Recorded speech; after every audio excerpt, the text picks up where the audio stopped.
District Board of Commissioners to order. The time is 7:00 p.m. Please note we are conducting a hybrid meeting, which allows staff and members of the public to attend this meeting via virtual teleconference. The hybrid meeting will be video recorded and posted on the district's website.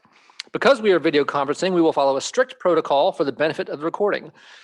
I will indicate when commissioners, staff, presenters, and the public will provide comments. If you have called into the meeting and are not using a webcam, please state your name prior to providing your comment for the benefit of the recording. Please practice considerate video conferencing etiquette by muting your line when you are not speaking and limiting distractive behavior on camera. Now, District Clerk Vargas, will you please conduct the roll call? Commissioners, I will be conducting all roll call this evening in the same order. Please remember the order so that you are prepared to provide your comment or vote. President Spreen? Here. Vice President Sherlock? Here. Commissioner Basigi? Here. Commissioner McDonald? Commissioner Tonka? Yeah. Commissioner Tyson? Here. Commissioner Warren? Here. We have 6 commissioners present. For the benefit of the recording, I will also conduct a presenters, consultants, and staff roll call. Santa Clara County Fire Department Assistant Fire Chief Glass. Present. Good evening. Thank you.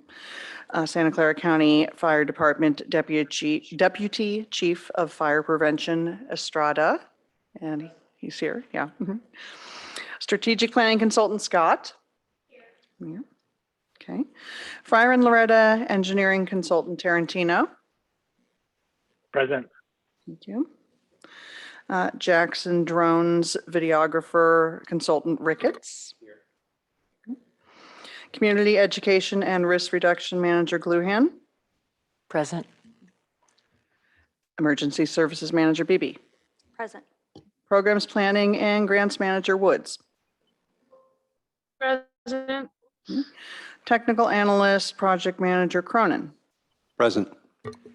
Operations Project Manager Russell. Microphone's not working. Budget Present. Manager, thank you. Budget Manager Morale. Present. General Manager Logan. Present. Lead Deputy County Counsel Harrison. Present.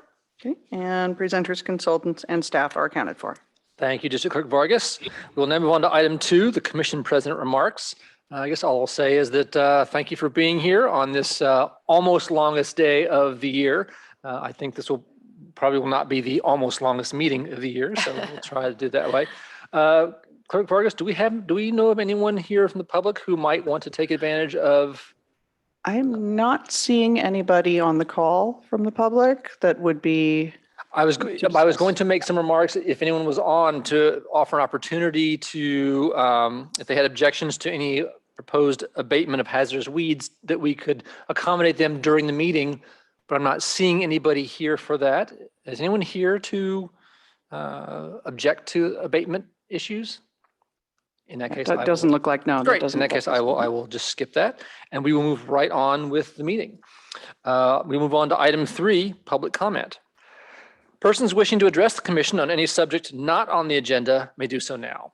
Please note, however, the commission is not able to undertake extended discussion or action tonight on items not on the agenda. Items may be referred to staff for appropriate action, which may include placement on the next available agenda. District policy is to limit public testimony to 3 minutes per speaker unless the number of speakers requires the commission president to impose shorter time limits. I don't think that will be the case. Do we have any public comments on items not on the agenda? Any online? I am not seeing any hands raised. Thank you very much. Hearing none, we will now move on to item 4. Oh, wait. Oh, We have Steve Jordan. great. Sorry, Steve I was trying to find the right buttons. No problem. Glad to see you, Steve. I just Floor is wanted yours. to say thank you for running the chipping program. That has, encouraged a lot of us to to get rid of a lot of, and there's a ton of debris still remaining from all the storms. So I appreciate that being done. And I guess my request is what can be done to get the insurers and the fire rating agencies to recognize all the good work such that we're not considered to be in a high fire hazard zone. I don't know if I didn't see if that's on the agenda, but that's my recent discovery of a problem here in the area. And that's it. Okay, thank you. I think possibly we'll take that up during the report from Denise Gluen in terms of hazardous fuel reduction and so forth. So you'll stay tuned and you'll hear more of it later. Thank you, sir. Okay, any other comments not on the agenda? Okay, we shall move on to item 4. Let's see, which is the consent agenda and changes to the order of agenda. Are there any comments from staff on this item in terms of consent items or changes to the order of the agenda? Seeing none. Are there any commissioners who'd like to make changes to the order of the agenda?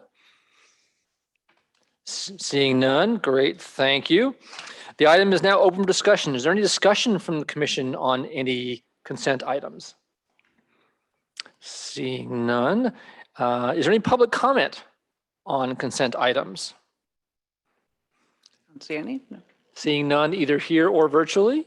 Since there are no proposed changes, we will move on to item 5, the consent calendar. Any comments from staff? I guess I sort of combined the consent. I apologize. I combined the consent calendar and changes to order of agenda. We have no choice to change the order of agenda. Let me go with the consent calendar here again. Any comments from staff on consent items? None.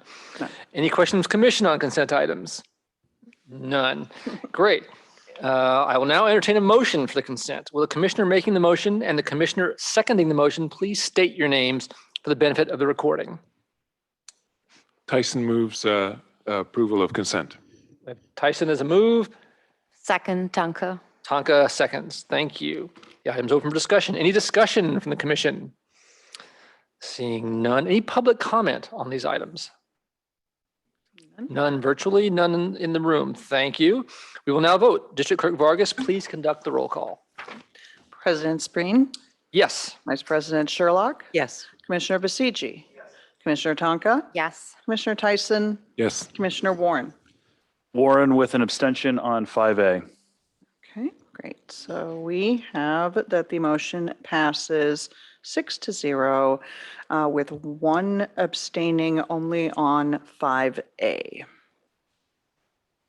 Thank you. We will now move on to item 6, the public hearing on the proposed abatement of hazardous weed, brush, and rubbish. Let's see, this involves the hazardous weed, brush, and or rubbish growing on certain described properties within the wildland urban interface and declared to be a public nuisance. This hearing is different from the similar public hearing which was held in February in that the properties on the WUI list are a county process as opposed to a Town of Los Altos Hills process. Santa Clara County Fire Department Deputy Chief of Fire Prevention Hector Estrada, please provide the commission and public with a brief overview of this process.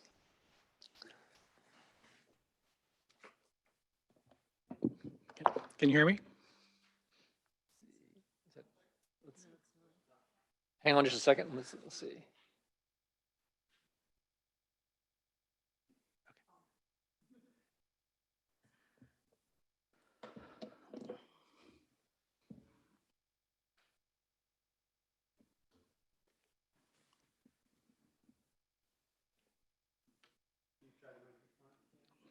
Can you hear me? Oh, that sounds better. Thank you. So I'd like to first start by thanking the commission for giving me the opportunity to come out and speak tonight. It's also great to see you all in person. And so with that, I will give a brief overview in order to provide some overall clarity. If you have any questions, I'd be very happy to answer them. This hearing is to establish the authorization to act on the listed non-compliant parcels. And those parcels on the list will be forwarded to the authorized vegetation or weed abatement contractor through the district. So the role of county fire through the WUI process is we initiate the program each season. We schedule, assign, and track all of the progress on the parcels that have a structure. So defensible space is the primary concern here. The inspection of the properties.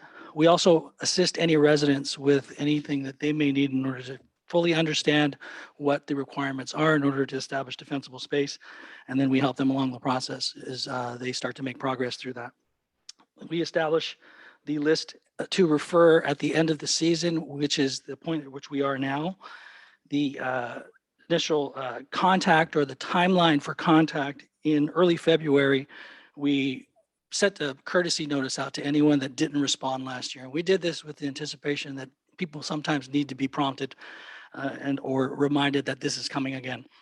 In the end of February, the initial notification went out for defensible space requirements. There was a bounce back component to that and a QR code that each resident could use in order to notify us or give us a report on their property, so they could self-report or request additional services like a self-inspection. Excuse me. The response was required by April 1st. And like I said, they could have used the QR code or they could have just sent it back. Many did elect to call and arrange for either a courtesy inspection, or if they had any questions, we assisted them with the process. On April 17th or mid-April, we had our engine companies go out and start conducting. So these were going out to the sites that were basically assigned, looking for all of the key components that were outlined in the defensible space criteria that came out in the initial. And then we also had at the end of June or the beginning of June, the deadline to actually complete that work by the residents was hit. In May, in anticipation of that, we did start doing our re-inspection. So anything that was inspected and had any known violations or found violations, we made contact with those folks, let them know what the specific deficiencies were, and we offered an opportunity for a re-inspect and also any questions that they had. And here at this referral hearing, the primary difference between that happened in February is that initially it was the resolution to declare weed, brush, and or garbage a hazard. And so this allowed us the opportunity to look for those specific conditions, identify them, and then assist the public in order to go ahead and push through. I do have one addition for the record, and that is the property on Black Mountain Road is currently compliant. So we currently only have 3 properties that do remain on this list. And as always, we will work with the community members in order to resolve any of those issues. So we do have people that have been identified that can go out tomorrow and confirm anything if a member of the public did come through, say that they had been able to complete the work successfully, and we can confirm that for them. With that, I'd be very happy to answer any questions. Sir.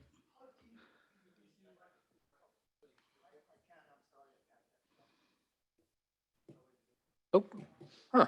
We want to get for the recording. We want to capture your question. Yeah, thank you. Captain, I just wanted to find out how deep is your inspection when you visit a property? Do you do a just drive-by, or do you go inside the property, or do you do something in between? Thank you for the question. The question was that was asking how extensive were the actual inspections for each engine company and or staff that was coming from fire prevention. I actually went out on some inspections this year. So typically what it would be is we make contact with the person that's there. We'd go through, walk through the property, explain to them really those components that are identified on the list. So vegetation that is too close to the structure, dead or excessive vegetation that caused a fire hazard, and then suggestions on how to try to address the priorities. So on the inspections, they probably spend about a half hour to 45 minutes walking a property with the residents. So I believe that was typical of most of them.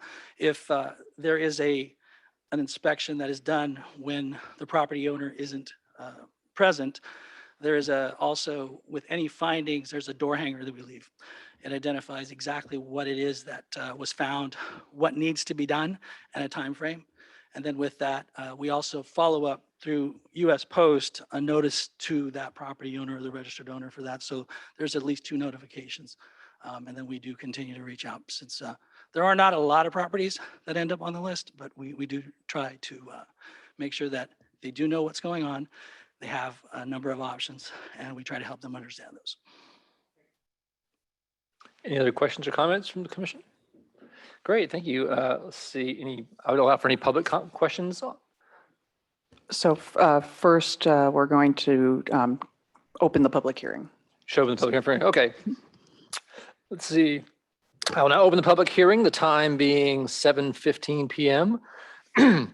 Please note if any members of the public would like to contest the inclusion of their name or parcel number in Exhibit A of Resolution Number 23-05 of the Los Altos Hills County Fire District Board of Commissioners to proceed with the abatement of weeds, brush, and/or rubbish, now's the time to do so. Any and all persons interested having any objections to said list or to any matter contained therein may appear and be heard. Are there any comments from the public? Do we have any online? We have one, and we have one here. Okay, great.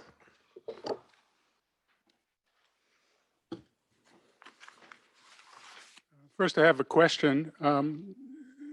Is the list was online, is that the list that's currently in force, or did you delete people from the list that was online? People were deleted from the list. And So do you have a copy of the list here? it was posted through the, I do. Yeah. Okay, so I have a question. Is 23600 Ravensbury Avenue on the list?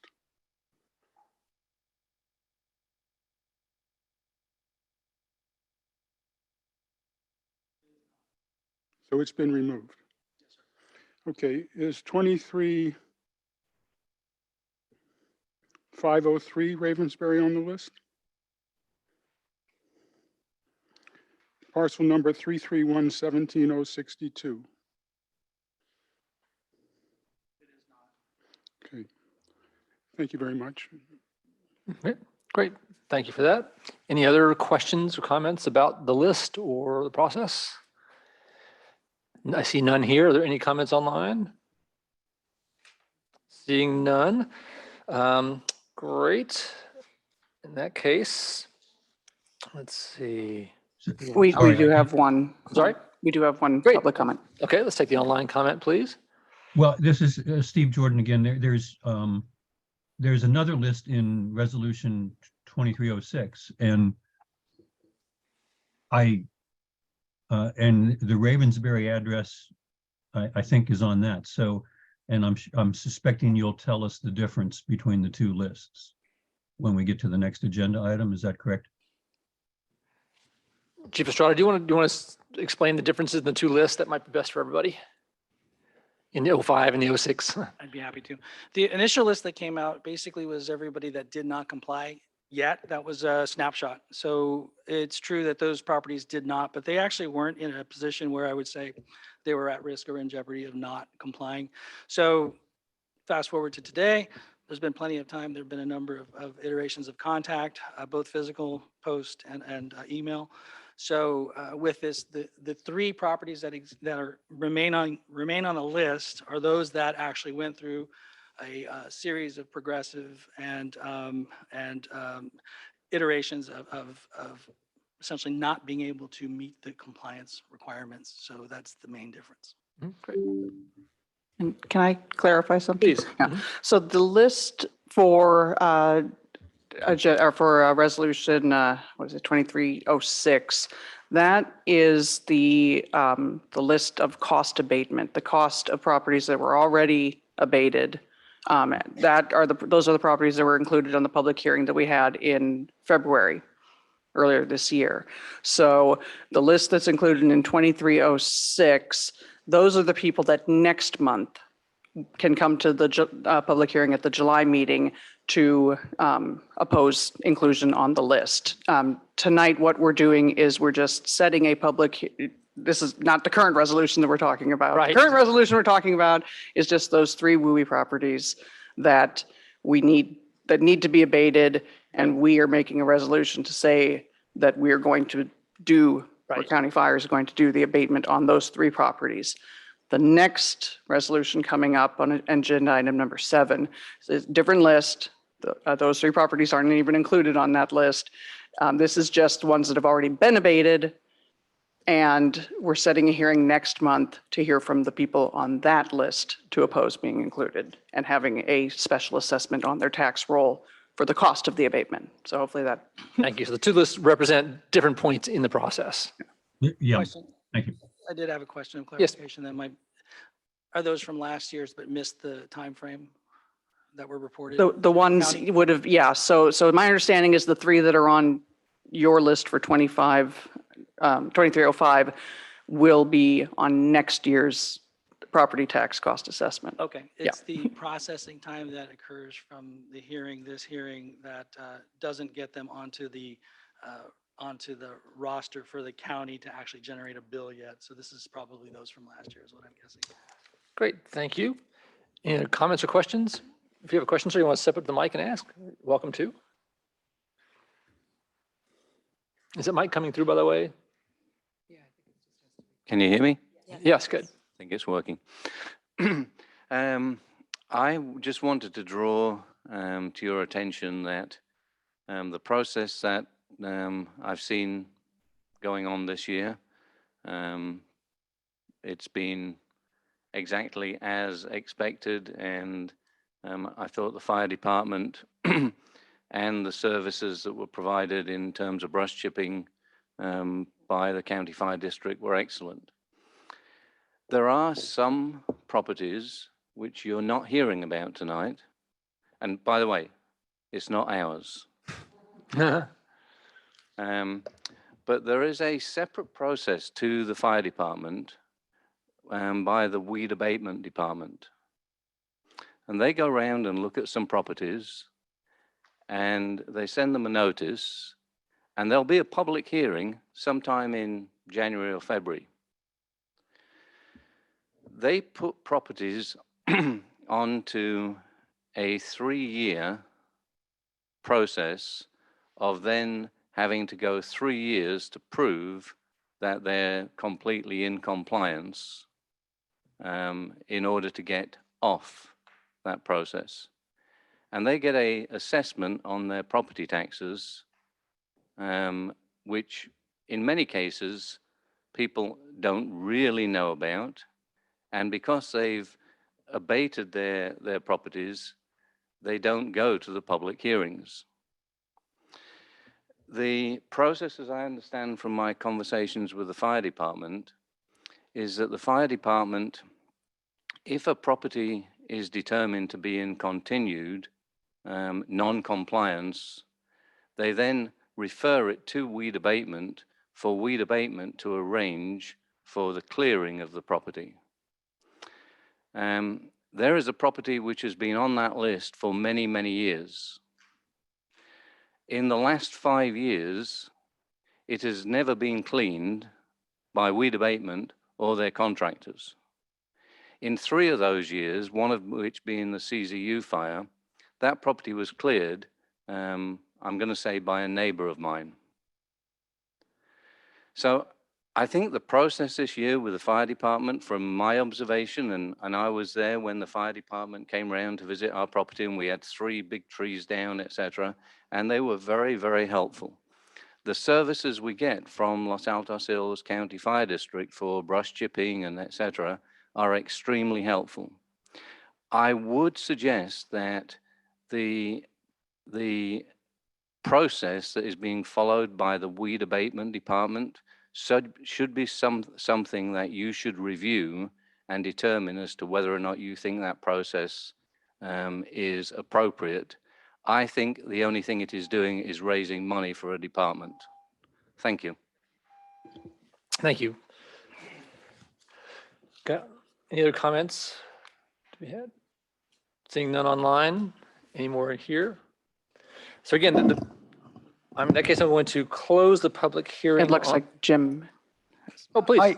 I have a rather easy question regarding clarification of what this gentleman just said. Sure. I am very, very confused myself because I constantly, when I think about abatement, I think about the program that gentleman just mentioned. Then I'm hearing a different one tonight. So I have no idea what we are dealing with here in terms of 2 different programs. Are they 2 different programs or 2 aspects of the same program? And who is responsible for the abatement procedure for each one of those and so forth? Thank you. Yeah, so I'm not going to tackle the complete clarification myself, though this is a county program that both assesses through using the fire department, assesses, and then passes on to the county, who then is responsible for notification, warning, and ultimately, if they have to go abate it themselves, and then charging for that, doing that. So I see Mark is going to Yeah, I think to reiterate that, I think a flow chart Yeah. would be very helpful for us and the public to understand how that flows through the different agencies and who is responsible for what. When does it come to the commission? And it flows through. That's how I like to understand processes. I think that'd be very helpful. I completely agree. And yeah, Denise? Just one comment too, it only is defensible space, so it needs a structure. So vacant land is not under the defensible space weed abatement program, just for clarification. I agree with you, Mark. And I think for next year, I've taken it on myself to Thank you. unravel the knot. Okay, back to this item. Let's see. So the public hearing is now closed on this item. Let's see, let me make sure I get this correctly. Item 6B, which is what we're dealing with now, is the resolution 23-05. Are there any more clarifying questions from the commission on this, which is a list of 3 properties, as I understand? Okay, I will now entertain a motion. Let me remind you, the motion is going to have an amendment to the current exhibit. Is that correct? Of that one property that's been removed from there. Yes, the property on Black Mountain Road is. So whoever moves, please move with the amendment. May I have a motion in a second? Warren moves with the amendment. Sherlock seconds. Thank you. The item's now open for discussion. Any discussion from the commission? Seeing none. Any public comments? Any more public comments on this specific motion? Seeing none. Thank you. We'll now vote on the resolution. District Clerk Vargas, please conduct a roll call. President Spreen, Yes. Vice President Sherlock, Yes. Commissioner Basiji, Commissioner Tonka, Yes. Commissioner Tyson, Yes. Commissioner Warren. Yes. And the motion passes 6-0 with 1 absent. Thank you. We'll now move on to item 7, which is adoption of resolution 23-06. This is setting a public hearing. This is a resolution to set a public hearing at the July 18th regular commission meeting for objections to the proposed special assessment costs associated with the abatement of weeds or brush growing and or rubbish contained on certain described properties. District Clerk Vargas, please provide an update on this item. Great, thank you. Yeah, so as I explained during the last item, this is just setting the hearing for next month for the list that is attached to this resolution is cost assessment of parcels that have already been abated. And as the gentleman in the audience pointed out, there are properties that have a 3-year window on them. Mo Kumre from the County Weed Abatement will be here next month at July's hearing. He can provide better answers to your questions than I can. Of course, you're also, and public as well, you can email me directly with any questions that you want to pass on, and I can give you my email address. It's clerk at LAHCFD.org. So that's easy to reach me, and I can forward. I'm always happy to forward to Mo Kumre. So I also wanted then to just point out that due to timing, those properties, the 3 on the resolution that we just passed, are not included on the list for 2306 Exhibit A. And that's just due to timing process. So they'll be included on next year's property tax roll. So because of this, Resolution 2306 as written, we need to strike out the 5th whereas, which mentions those properties. So I did talk with County Council, and we can go ahead and proceed that with an amendment. So again, we'll have another motion with amendment. A motion with an amendment. As described to strike out the 5th whereas paragraph. Correct. Thank you. Any clarifying questions from that? Great. Let's see. I'll now entertain a motion to adopt resolution 23-06 with amendment as proposed by staff. Then we'll get to questions in a minute. Sherlock moves to adopt with the amendment. Thank you. CG seconds. Thank you. We're now open for discussion. Any more discussion from the commission on this specifically? Seeing none, and some public comments on this item. I see one here. Yes, Alan Epstein. I live in the district. So I'm confused about the process as well. So what you've told me now is that these parcels have had the weeds abated on them. Correct. And this is a charge for these properties for the weed abatement that was conducted on those properties. Correct. Is that correct? That's as I understand it as well. And so this resolution just sets next month as a hearing here for people to talk or complain about that. And the second thing I heard is that this weed abatement doesn't take place on vacant lots, that this weed abatement only takes place on lots that have structures. Is that correct? Because that seems literally absurd to me, because the ones that are vacant are the ones that have all the weeds on them, and they're the ones that are likely to conduct the fire to adjacent properties. And the reason I asked about 23-600 and the other property on Ravensbury is 23-600 doesn't have any weeds on it, and I guess that's because it was weed abated. But the other property that I mentioned up the street is a vacant lot that's covered with weeds. And turns out it happens to be milk thistle, which is a terribly invasive weed that propagates very easily. And it hasn't been cleared and it's not on the list. And so that's why I was curious about how the list is prepared. Oh. And I guess I'm also interested in why it would be that vacant lots aren't inspected. So thank you very much. Thank you. I think it's probably a topic we'll take offline, I'm sure. It's a great question. Any other public comments or questions? Yes, we have Steve Jordan. Great. Yes, thank you. I guess 6 pages of weed abatement actions. My question is, why are there so many, or is this normal or typical? Because it just seems like with all the fires that people would be attending to their property more carefully. Thank you. I guess I can ask the question, is this a sort of a normal, is this list unusually sized? Do you have anyone have any comment on that? Well, this so this is the list from Mo, who's not present tonight to answer that. And why is my timer not stopping? And as I understand, once you're on the list, you remain on the list for 3 years until you are compliant. So this is not necessarily a list of new non-compliant for this year. It also includes It's a 3-year accumulation, and ultimately, I think every year it's been a multi-page list of things. It is correct. So yes. it doesn't look unusual to me in terms of its length, but though I couldn't be accurate in that. Yeah, it's usually this lengthy. Great, thank you. Well, it's good to be enforcing it nonetheless. So whatever the regs are, I would agree with Alan that it would be nice to get vacant lots also, but I guess that's the ordinance, not the enforcement issue. Thanks. Thank you. And I can just add a little color. There are only about 10 properties that are new to the list. All the rest of the properties on the list were ones that were on the list the prior year. Thank you. All right. Any other public questions or comments from the online? Seeing none in the room, I guess we'll move on to vote. District Clerk Vargas, can we have a roll call? Yes, President Spreen.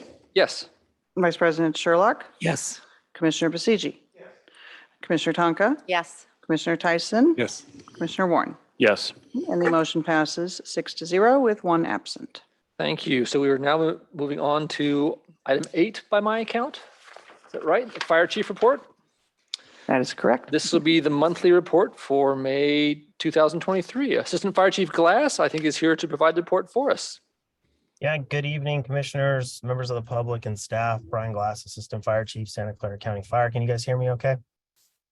Yes. All right. On the screen in front of you this evening is the May 2023 report. We're sitting at 382 calls for the fire district. Again, we're looking at about normal, maybe a little bit under at 67 calls during the month.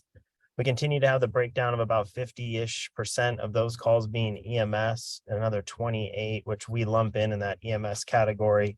Those are your non-emergent pickup and putbacks, lift assists for folks. Fire alarms 10. We did have one fire. It was a passenger vehicle fire on Baker Lane. resulted in about $6,500 in loss. Response times look really good. We had, again, we're shooting for 7 minutes, 59 seconds, 90% of the time. And here we're well below that on all responding units during the month of May. I'll show a distribution of the calls throughout the fire district. And I'm happy to take any questions specific to the report before I move on to the additional items I have to speak on tonight. Any questions from the commission? Seeing none, I would take any public questions on this. Seeing none. Okay, thank you.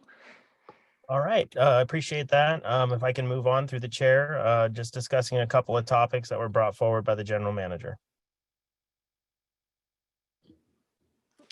Let's see. Okay. Am I good? Commissioner Spreen, am I clear to move ahead on Oh, that? yeah, oh, by all means, yes, proceed. Okay, great. Thank you, sir. Just wanted to give a brief update. We did begin staffing Palo Alto Station 8 through the joint partnership effective June 15th. So we have engine 365 from Palo Alto staffing that through the end of the month of June. We'll go ahead and transfer that command to Santa Clara County Fire engine 384 beginning July 1st. No issues and no changes. So this is exactly as we've done it in years past. We're looking forward to hopefully a quiet fire season and being able to provide that service to the north west corner of Los Altos Hills. We'll be doing some flooring install in El Monte Fire Station. The completion of the project we're expected to do by the end of the month. We're going to go ahead and eliminate disruption to the crews by phasing that approach in. This will include the district meeting room, downstairs workspace. All the billing will be completed prior to the year-end cutoff, working directly with the clerk and the general manager. We also have the new aerial truck was approved in the budget. That is going to be moving forward. So we'll be working directly with the district staff to secure the reimbursement process and the program going forward. This will be a replacement for truck 74. One thing I will just warn the commission about is supply chain challenges are still extremely difficult in the fire truck manufacturing business. So at this point, we're estimating this will probably be close to a 2-year project, but we'll be moving quickly. We've already got a specifications back from our manufacturer, and maneuverability, tight setup will be a benefit to the residents of Los Altos Hills. And as we develop the project, we'll continue to provide updates, diagrams, and pictures of the process through the general manager to the commission. And last but not least, a brief update. Again, apologize for this news, but the water tender that was purchased is delayed. We expect to take delivery of the chassis at the manufacturer in June of 2024. Again, the industry's supply chain challenges are being felt throughout multiple industries, but specifically the fire service industry. It's not our manufacturers of the actual fire truck body, it's the manufacturer of the actual truck chassis. So in this case, the delay is actually on international trucks. No different if we would have gone with Freightliner or with Kenworth. They're all experiencing these supply chain challenges. So again, if there's any update or changes to this, I'll be happy to report that back either through myself or the fire chief at one of the regularly scheduled meetings. And with that, that's the end of the report. Happy to take any questions specific to those topics that I discussed this evening. Thanks. Yeah, thank you. Any questions from the commission on that? No. Okay, I appreciate that because there's a lot of interesting stuff there. And thanks to the staff here by working with you. And I appreciate you guys working together to try and push these things forward despite the ills of the logistics industry that make it hard to complete things. Any public comments on that report? Seeing none. Oh, I see one coming up. Alan? Hi, Chief. Thank you so much for the report. I just have a question about the truck. You said this is a replacement for truck 74. How will the new truck be different, aside from being new? How will the new truck be different than truck 74? Thank you. Yeah, I'm happy to address some of the basic differences. And I appreciate the question, Mr. Epstein. Always on point there. Truck 74 that's currently there today, one of the main differences is turning radius and maneuverability of these apparatus. As the technology continues to develop and grow within the fire service, maneuverability of the apparatus is really the key. So again, we're looking at a vehicle that was there that was built in 1996. That was a 75-foot Quint aerial ladder. It had very significant turning radius challenges.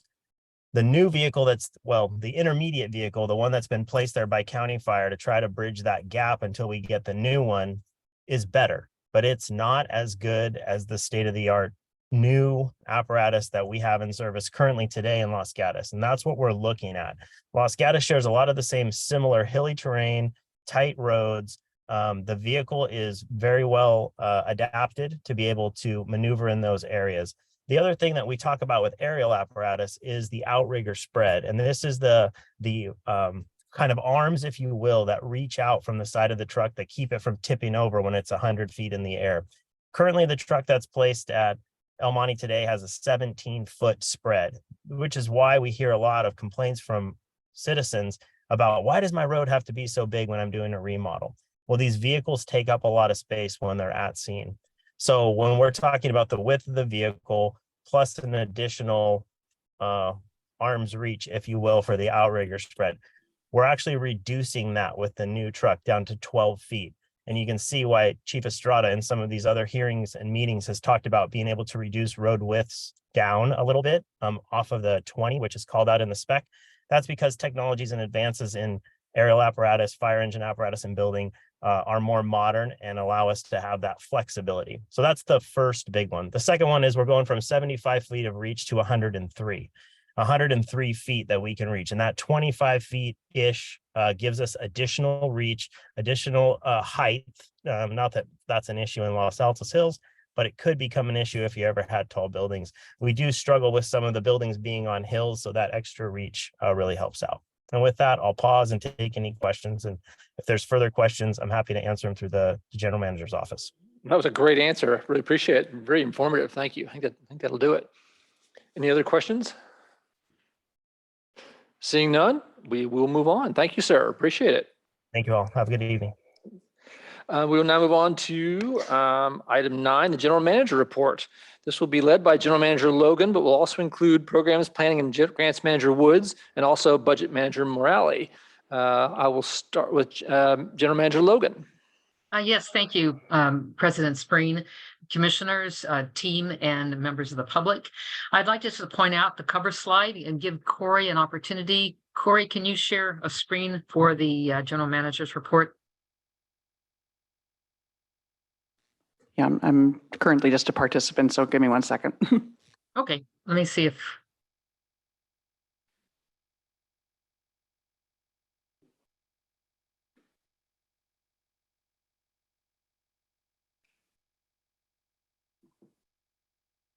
Okay, Corey, I think I just shared it. Is that okay?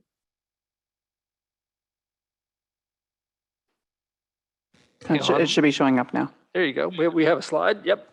Yep. Okay, somebody shared it anyway.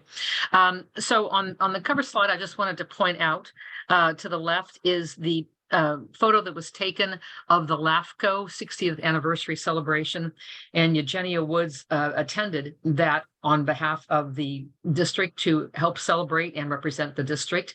And LAHCFD stands for Local Agency Formation Commission. And this is a very important commission of the County of Santa Clara. And also this is the commission that is doing the countywide fire service review. So thank you, Eugenia, for attending that, and just wanted to hallmark that on the cover of this general manager report. The other two photos are, of course, from the budget hearings that the district just attended in June. Moving to the next slide, Corey. This is an update on events and activities, and wanted to mention a couple of things here.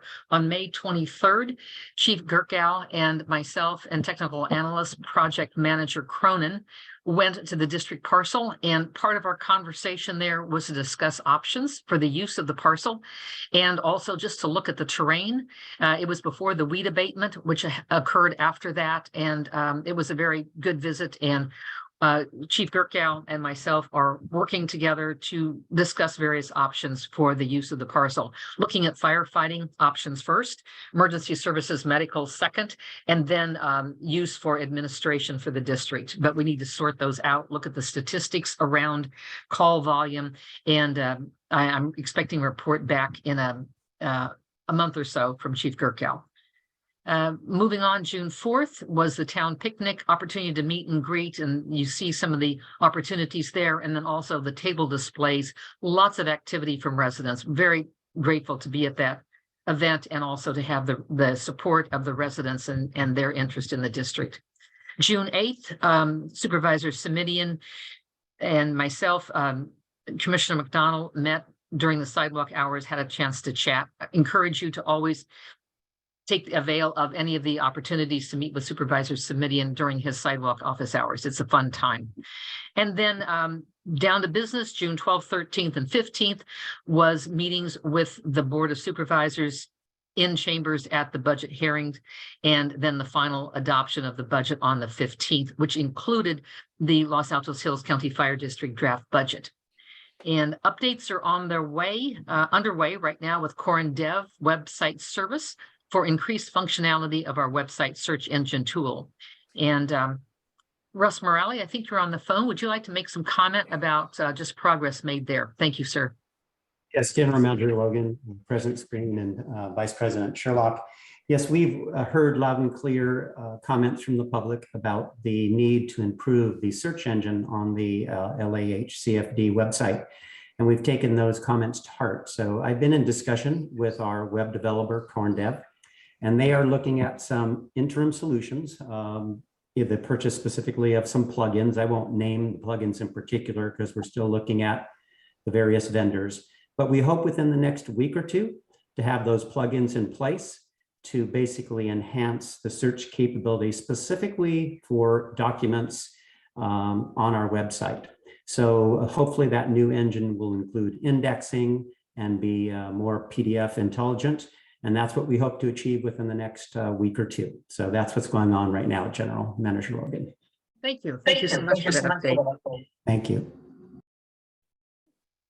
Moving on to the next slide on LAHCFD.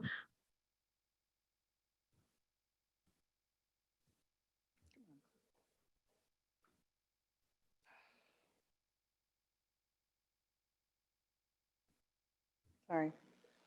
There we go. Okay, thank you, Corey. There we go. Perfect, thank you. We've talked about, up one. We talked about the June 7th meeting with LAHCFD, which was their anniversary meeting, and then that was followed by an agenda meeting. And at that meeting, item number 9 is in the packet if you want to look at it more carefully. But basically, it's the consultant doing the countywide fire review study.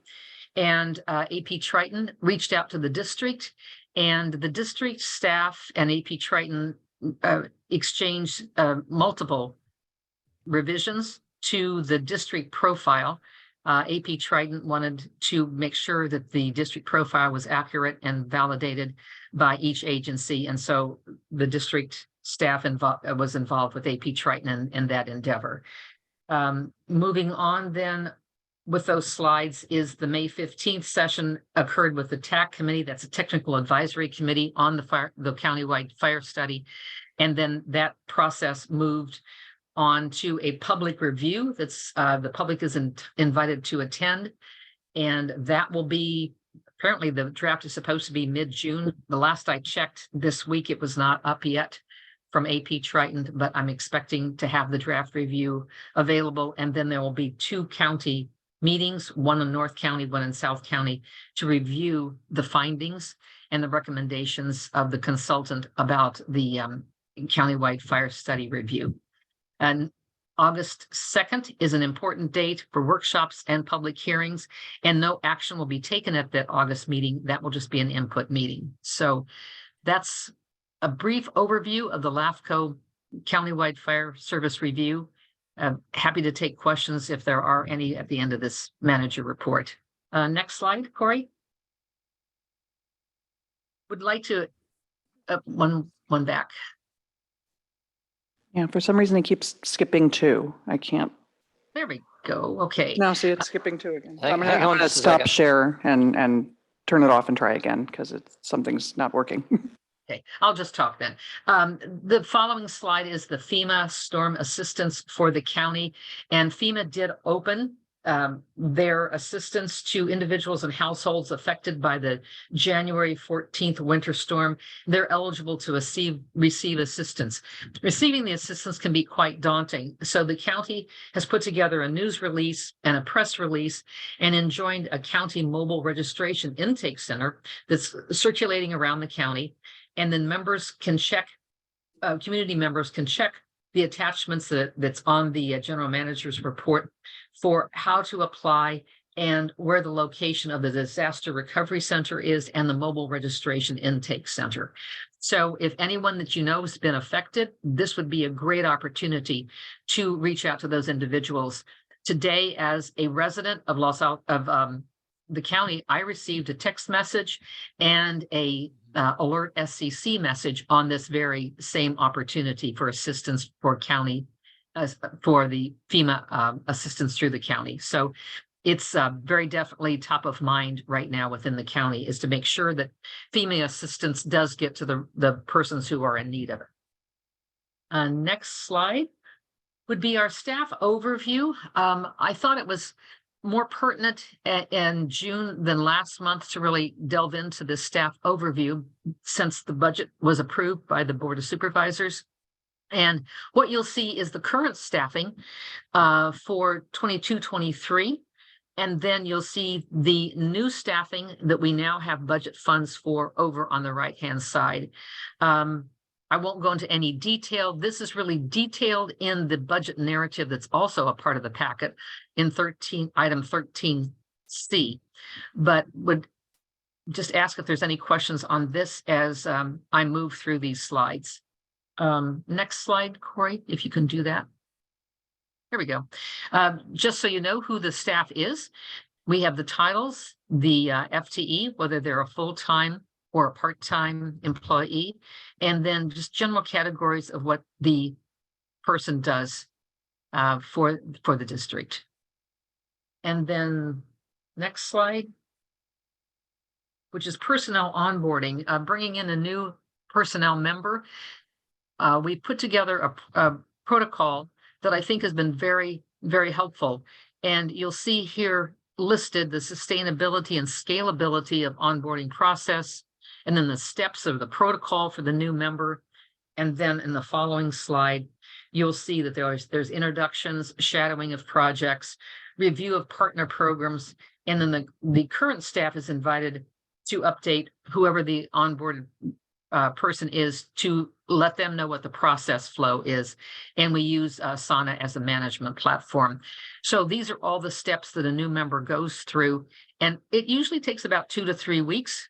And this is what we would propose doing with new staff coming on board, trying to get our protocols and our processes down for the new member coming on. And then the last slide has to do with, okay, now that we've got the staff, what's our work plan like? And here, I think, Eugenia, if I could, I'll just turn this over to you, and maybe you can talk about the slide that you put together here and the work plan for the remainder of 2023.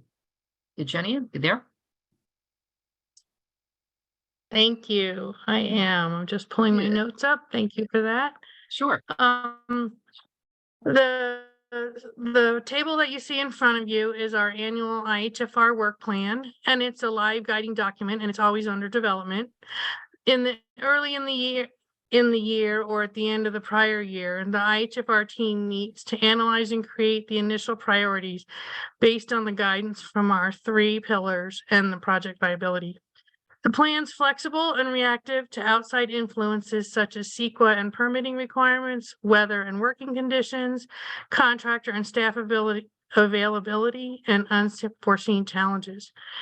Each project cycles through a planning phase and then is moved to the project manager for implementation. The project manager has continuing support from the whole IHFR team while in the field operations portion of the project.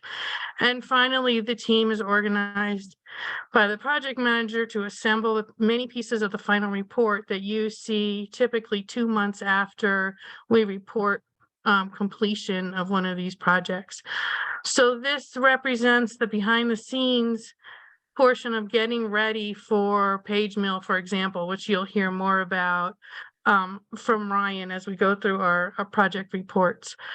And it's just an overview of what we get started with each year, and then we implement them and bring them to you and bring them to completion in the district. End of report. Thank you so much.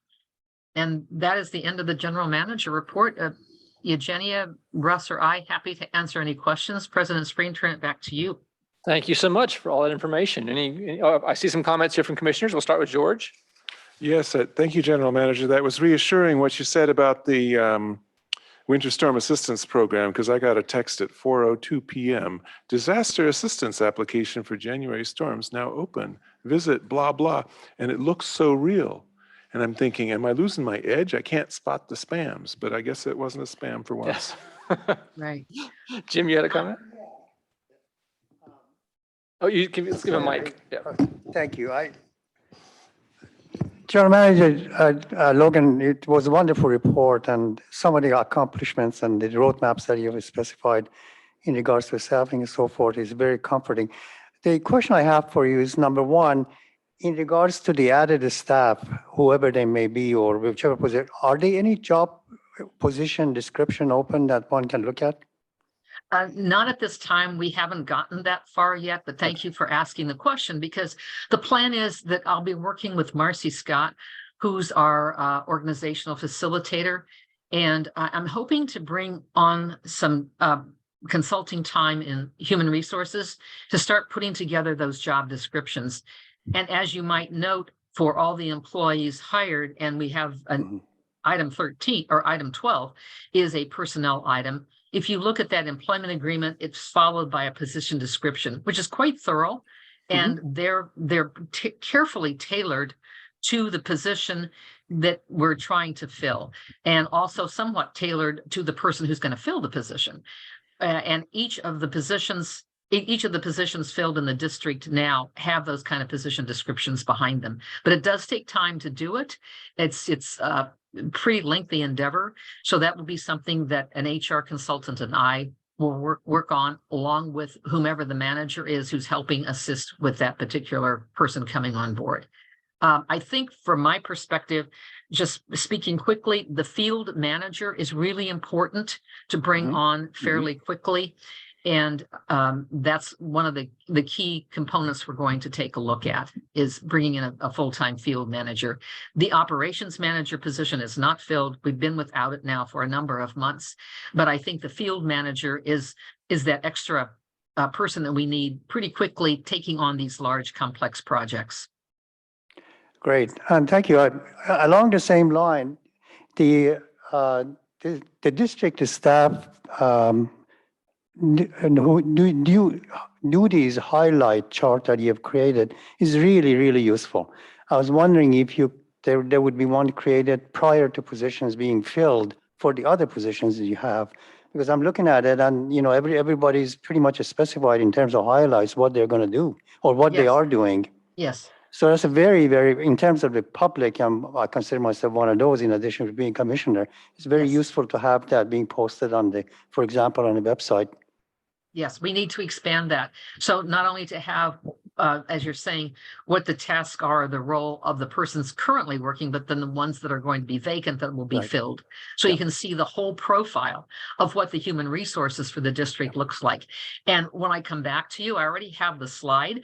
I'm going to give you the profile of all of our consultants also, because that is a big dimension when you put the consultants alongside of the current working employees and then the ones to be hired. That will really give you the breadth. But I didn't want to be too much all at the same time consuming this meeting. So it's kind of a step at a time. Okay, thank you. That's really good. And the other thing I was going to mention in terms of the really admiring what you have done in terms of the IHFR work plan.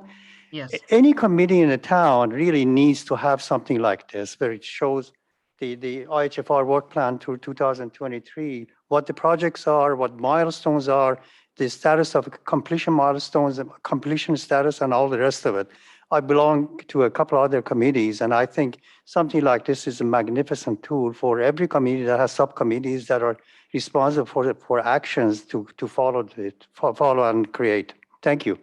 Well, thank you for that, that feedback. That's really very helpful. And what we're doing now is you'll see our projects used to be the project, the activity, the completion. Now we're gathering the measurements and the metrics. And you'll hear from Jackson Ricketts in a little bit, and he'll talk with you about the goats that came in, our prescribed goat grazing. And we say, oh yeah, there was 450 goats. And they were here for 8 days. Okay, well, what did they do? And he will show you how we do the measurements and the metrics, as well as on Page Mill Road, when we removed that vegetation, what were the measurements and metrics around that? That's the dimension we're going into now that's so very important in really absorbing the quality of what our programs are. And that drives us to the continuous improvement of those projects. Thank you. Thank you. Were there any comments over from here? Any other commissioner Just questions? to say, I saw the visuals of what the goats did. It was pretty phenomenal. Okay. Sometimes I think, Commissioner, we can even see the teeth marks when we fly and we see what they've done. I think there are teeth marks there on the grasses that are removed. Okay, we're teeing it up for Jackson coming up. Yes, Okay, great. indeed. Well, thank you all for the general manager report, all three of you. Let's see. Do we have any public? Did I say public comments? I guess I haven't any public comments on the general manager report. Nope, seeing none. Okay, great. We will move on to item 10. Item 10 is to receive updates on the district-owned fire hydrants and fire hydrant projects. This will be General Manager Logan and Fryer and Loretta Engineering Consultant Tarantino. Please present this item. Yes, indeed. Thank you, President Spreen. I would just like to quickly reintroduce Engineering Consultant Jeff Tarantino to update the Commission on the hydrant bollard installation projects and present an update on the Los Altos Hills Town Annual Road Pavement Rehabilitation Project that affects the district's hydrant valve cover removal and replacement. So, Mr. Tarantino, with that long sentence, could you lead us through these sections under the hydrant agenda item? Thank you. Thank you, General Manager Logan and Commissioner Spreen. I'll have just a couple of slides to share. All right, hopefully everybody is seeing my screen now. So wanted first to update everybody on the proposed installation of 4 bollards at the existing hydrant at Altamont at Black Mountain Road. We had discussed last meeting the 2 fire hydrant hits that had occurred over the last couple of years, and we had developed the proposed bollard installation as shown on the image on your right. We're working with the on-call repair contractor, C2R Engineering, and we're tentatively scheduled to have them install these 4 bollards on Thursday this week, so Thursday, June 22nd. That's just dependent on we're trying to coordinate some field meetings just to do final layout of the bollards before those are installed. So, within, hopefully by the end of this week, if not no later than the end of next week, those 4 bollards will be installed around the existing hydrant. Okay, I'll move on to the next item. There we go. We also discussed last month the new hydrant that was installed as part of Percival Hill's most recent water main replacement project. This hydrant shown here in the photo is on the Seaton property, and the location of the hydrant was vulnerable to potential strike from a vehicle.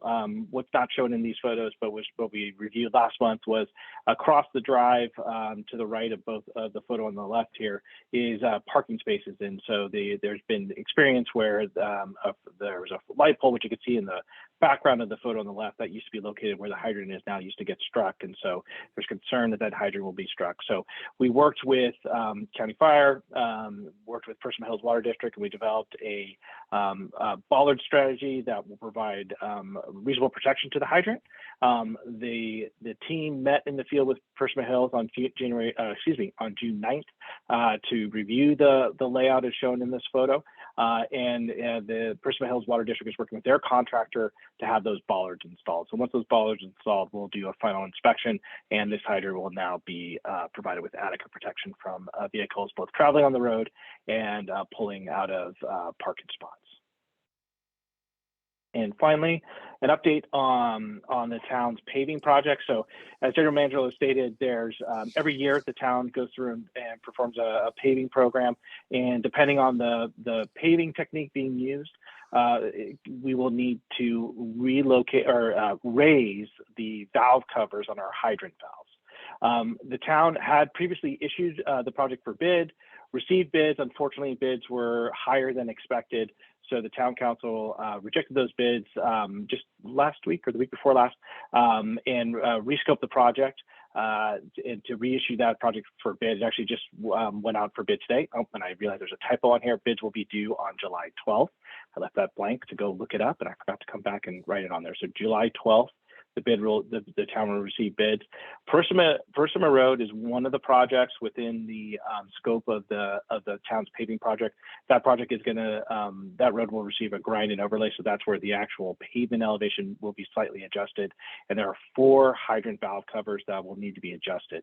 The remainder of the improvements, even with a modified program, are overlay projects, so microsurfacing, and so that does not require adjustment of the hydrant valves.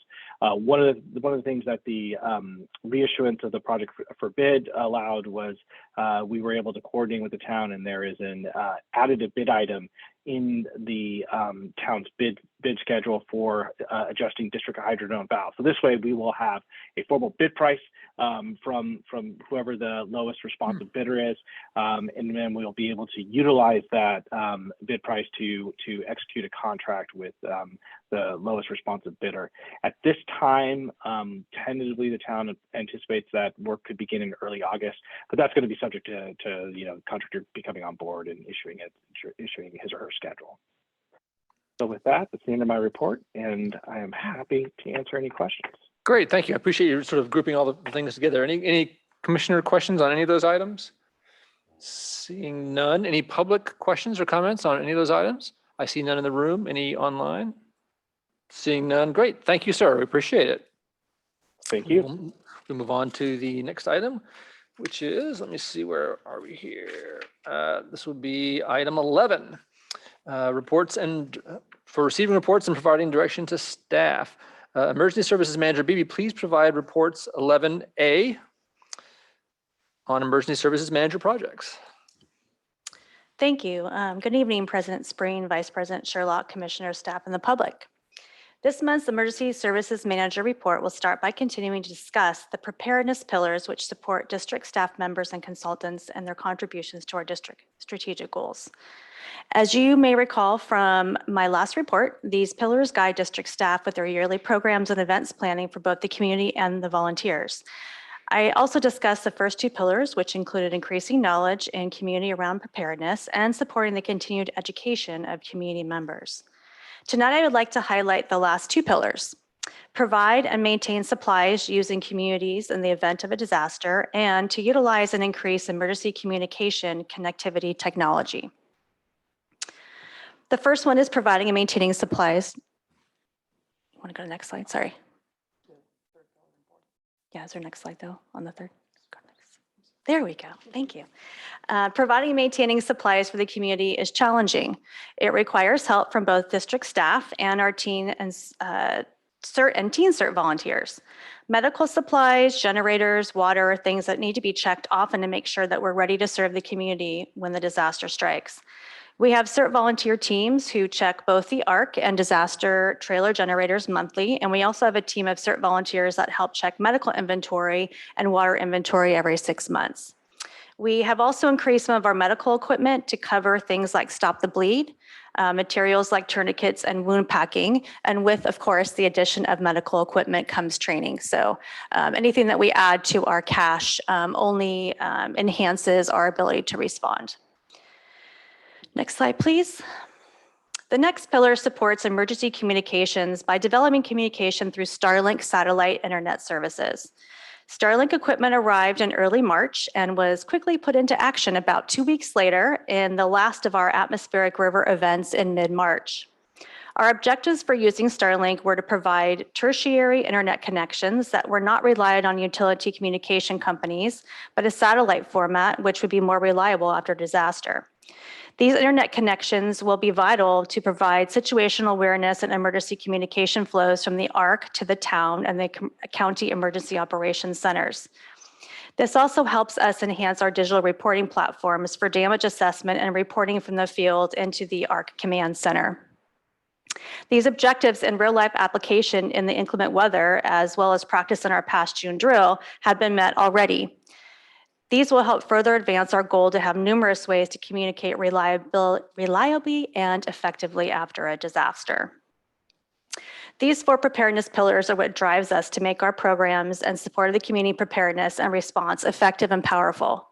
Our preparedness staff will continue to provide relevant, meaningful, inclusive, and accessible education to the residents of Los Altos Hills.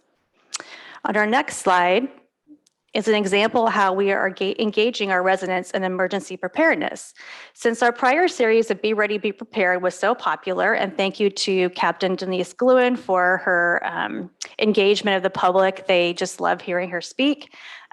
We are launching a new class, Be Ready, Be Prepared for Wildfire.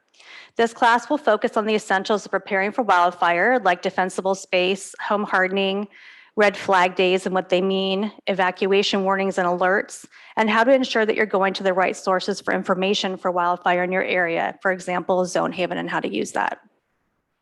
We're going to be doing that in August, so we will be engaging the public as we did last time, sending postcards, which seems to really be a great source to get people in the door. So I'm really happy about that. Next slide. For our CERT volunteers, engagement and longevity is always a challenge. This is a struggle that's felt within many CERT groups. In order to engage our CERTs more within the community, I've been working with the town of Los Altos Hills and the Sheriff's Office to find ways that CERT can assist our community and allied agencies in what we call blue sky days. I think I've covered that before. On August 14th, we will begin to train in how to assist the Sheriff's Office with missing persons. This will involve area surveys, mainly in vehicles that are deployed to assigned areas where the last person was seen and providing area knowledge to assist law enforcement in recovering the missing individual. The Sheriff's Office will be maintaining incident command and working with our CERT leadership and LAHCFD staff during that activation. We're also going to be getting a review on active shooter basic awareness for our community residents. CERT is not something that we would activate to a hot incident. However, it's really good for them to know if they were ever part of an incident involving active shooter, what to do. And they've actually asked for that training. So we're happy to provide that for them. Communications are important to providing these types of trainings and events. And as I've touched in prior reports, these events require several components to engage and encourage our residents to participate. If we go to the next slide, the biggest and most important component is providing accessible and inclusive communication, whether it's written form with social media posts, updates on websites, emails, RSVP forms, or other formats that you can see there on the slide. This is important as per the CDC, 1 in every 4 adults have some type of disability, including mobility, touch, cognitive, learning, hearing, and communication and vision. Our communications staff has been training on providing accessibility in our communications. Rush, Jackson, and Sarah have been working on the AAA tracker for our website, which provides accessibility within it, and events with our main goal of being able to provide a whole community approach to our daily and emergency messaging, both online and in person. This goal is achievable through training available through the state and federal government, online tools, and educating vendors that we collaborate with on our accessibility needs during projects like Firewise Booklet.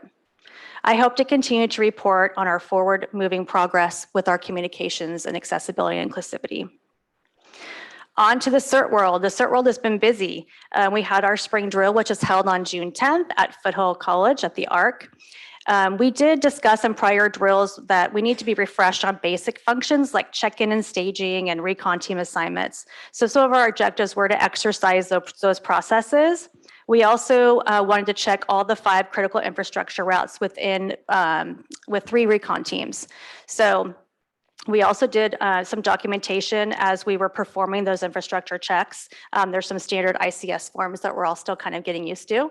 And I can happily report that we were able to check all 5 critical infrastructure routes within an hour and 10 minutes with our 3 recon teams. Critical infrastructure, just for those of you that don't know, are predetermined by the town, as CERT is a function of the town when it comes to disaster response.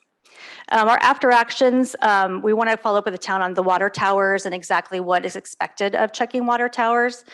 More detail on our routes and accessibility to those routes. As we all know, there's lots of one-way in and outs here and private roads. So we really want to make sure that we have good notation on those. And also the next, we'll be providing a digital incident log versus paper. So I'm really looking forward to be able to utilize our Starlink and our Wi-Fi that's been hooked up at the ARC for that. In our next drill, we will focus on that as well as communication after we gather damage assessment between the Town Emergency Operations Center and our CERT Operation Command Center. Now, they've been waiting a long time, but the next slide, I'm proud to introduce to you the 2023-2014 CERT Board. We have some online and we have some here in person. If you are here, please stand when I say your name. And if you're on Zoom, please turn on your camera and give us a wave so we can see you all. So to start the introductions, our co-chairs, Bridget and Lucy. Bridget, I believe, is online. Hi, Bridget. We have here in the chambers is Incident Commander Anthony. He's also our Boy Scout liaison.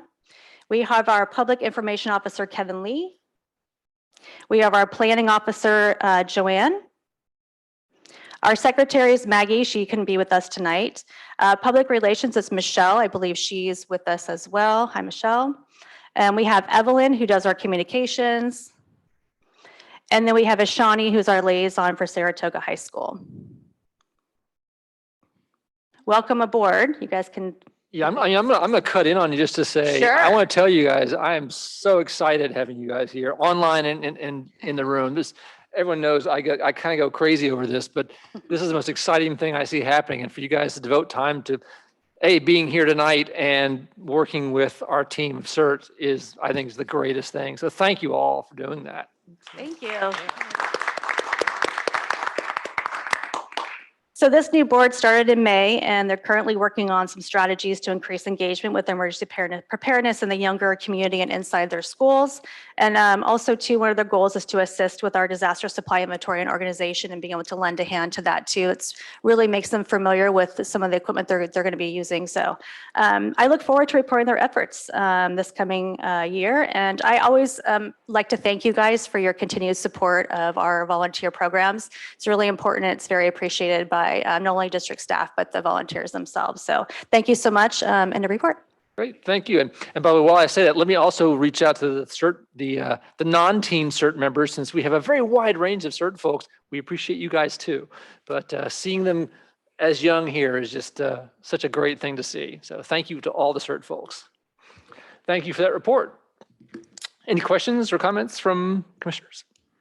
Great, okay. Any public comment on that? Seeing none, thank you. Let's see, we will move on to item 11B, Community Education and Risk Reduction Manager Events.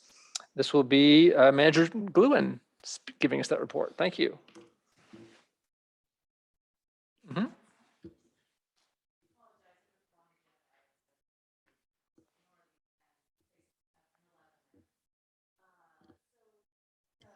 I think we need your microphone on. Sorry. This is my cover slide for the report. Again, it should be items 11B, not 10. Next slide, please.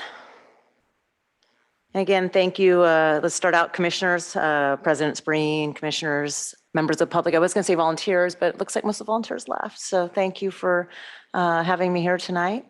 The first item I'm going to talk about is a FireWise update. I decided to kind of, you know, what does this look like? What is FireWise about? And this was, I don't know if Steve Jordan's still on the phone, but this is one of the ways that Los Altos Hills is working as neighbors helping neighbors to improve their wildfire preparedness outcomes and possibly retain their insurance. If nothing else, maybe get a discount.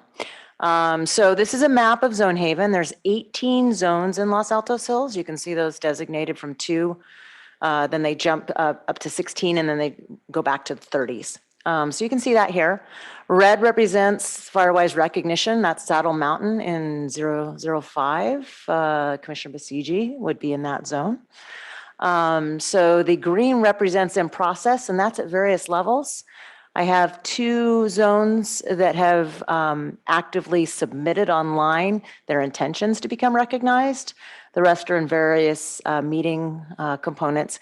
The yellow ones are in meeting, have reached out to us, but maybe don't have the meetings, or the meetings are quite a bit in the distance. So we really didn't put them as super active yet.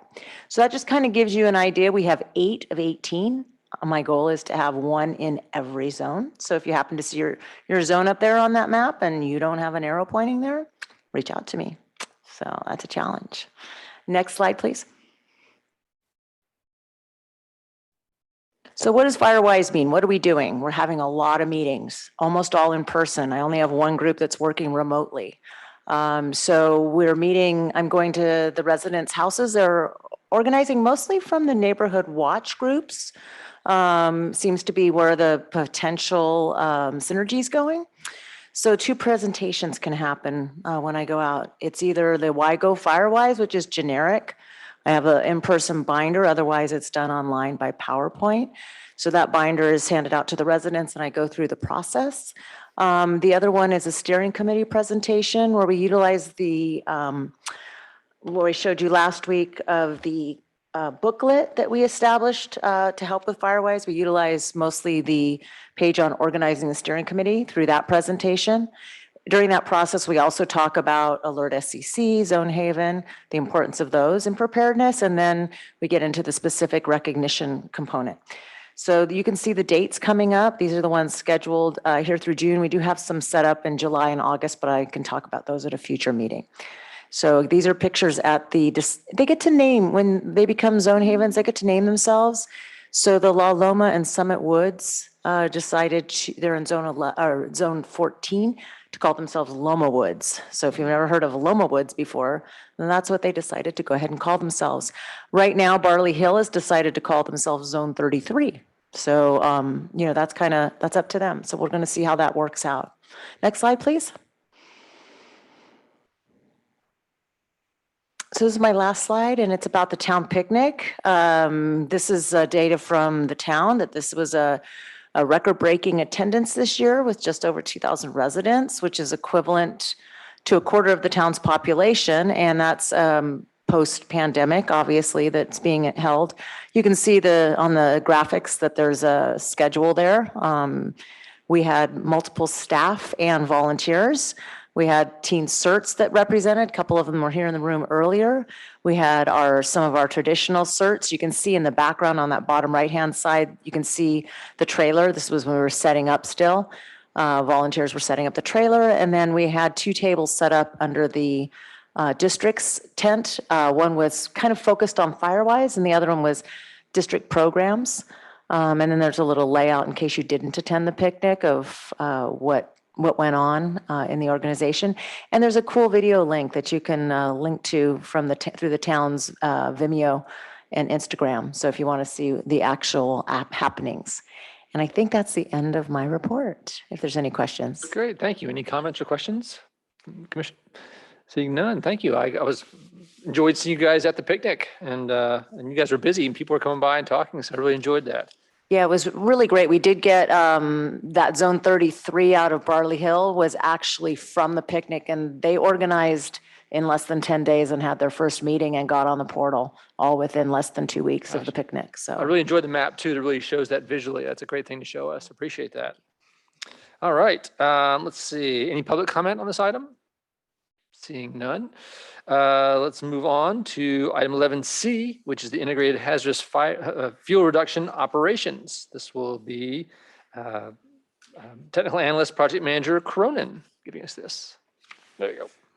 President Spreen, Vice President Sherlock, Commissioners. Going to take you through a few slides to show the multiple projects within the integrated hazardous fuel reduction. Going through our evacuation routes, the last item for Arrastradero, we had the family bicycle tour. It was lightly attended, but I think the attendees were of very high value. Vice President Sherlock attended. Anthony, who just left from Teen Cert, was there as well. it was nice we got to review the route. It was quite a simple 3.5 mile. There were a couple of other riders that stopped in and grabbed a banana or a bagel, but they didn't necessarily join us on the route. But what was important about that review is we could see those listed items of how important this thing was. We get to see what a eucalyptus grove can look like when it's cleaned up properly and really reduces the fire risk. Traveling down further, we were heading east by northeast. On the south side, there's a trail along the roadway. You couldn't even see that before, and now it's all opened up. It certainly is a safer trail to traverse. No one can be hiding back in there, and it just really opened up and looked nice. Getting down to the end of that trail, or the project, we got down to Old Adobe. Opening up the corners just makes the intersections so much safer. We did that on all corners so that you can see around the corner, cyclists, pedestrians, et cetera. Coming back we turned around and came back past the project, or the parcel. We went along the riparian area of Stanford, and that was a pretty key area. It had a lot of interaction. We're very careful about the sensitivity of the animals, the wildlife and the plants. And it was probably, unfortunately, our highest trash collection, which was just an ancillary benefit of that program, of this project. But we really hauled a lot of garbage out of there. And once we cleaned up the brush, you could see what was there. And I'm hoping that Stanford then is going to be, and others will maybe take better care of that space and maybe remove some more trash. So that was a nice piece of that. We went up along the rest of Arrastradero towards Page Mill Road. There was a lot of interaction with other agencies. We got into some Caltrans area. We had county roads and airports, their jurisdictions. We went past Parissima Water District. So just all the partners that we had to coordinate with really highlighted along that last northern kind of route. We got to the park and ride lot. That was an entire day of work that I've shared with you before. Again, another eucalyptus grove that was cleaned up. The evacuation route out of that neighborhood, there was a fencing there and a gate there that was now, we didn't even know it was there. And now it's completely open, so just provided that. So that was a highlight of the work being done there.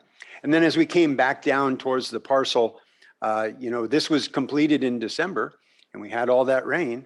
And sure enough, while we limbed up the trees and they didn't grow back, but the grass was this high, and our other partner, the town, our buddies are out there weed whacking away and, keeping that project looking sharp.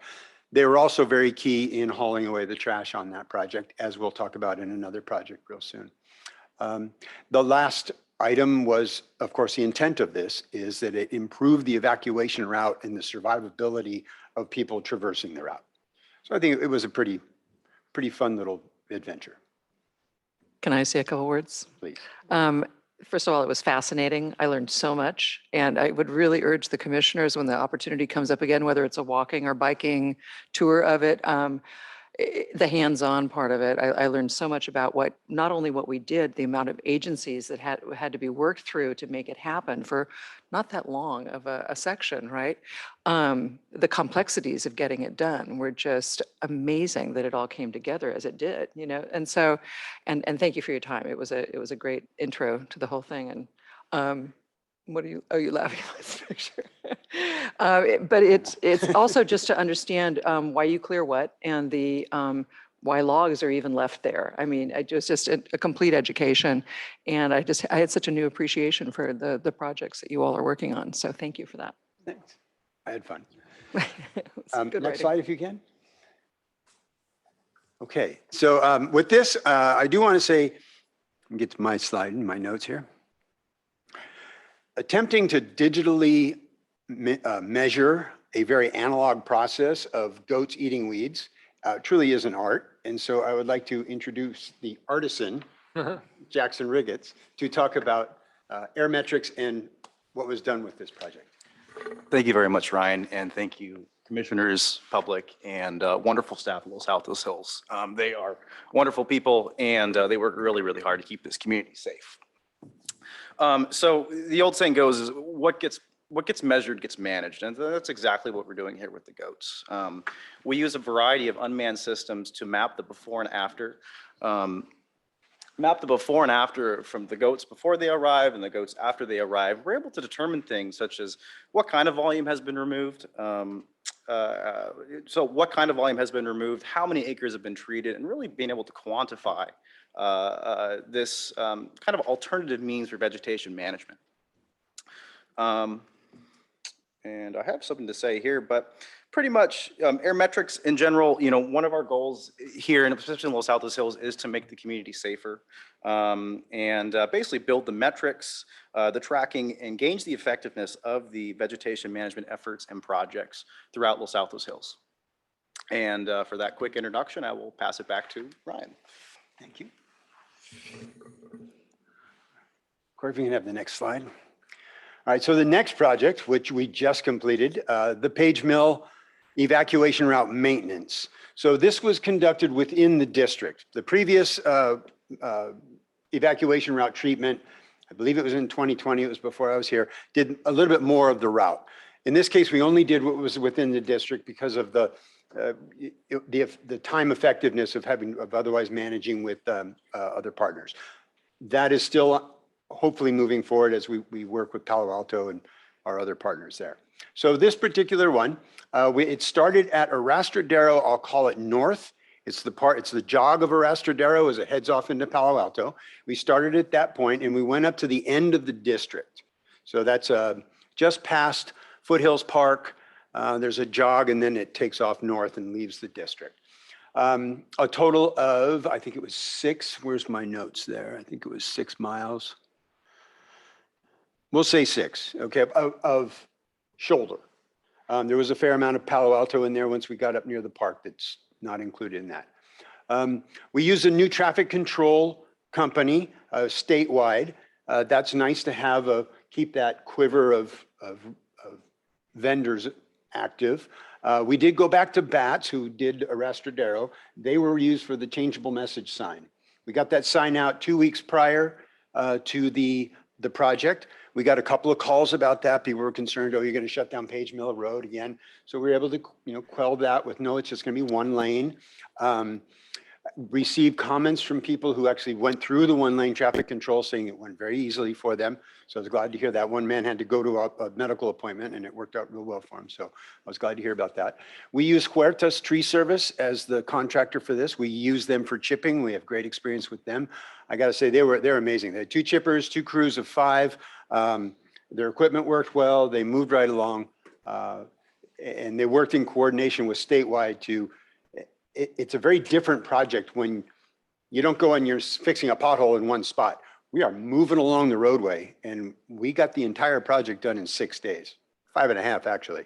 So they are moving along and that is quite a challenge, especially to keep everybody safe. No injuries, no accidents.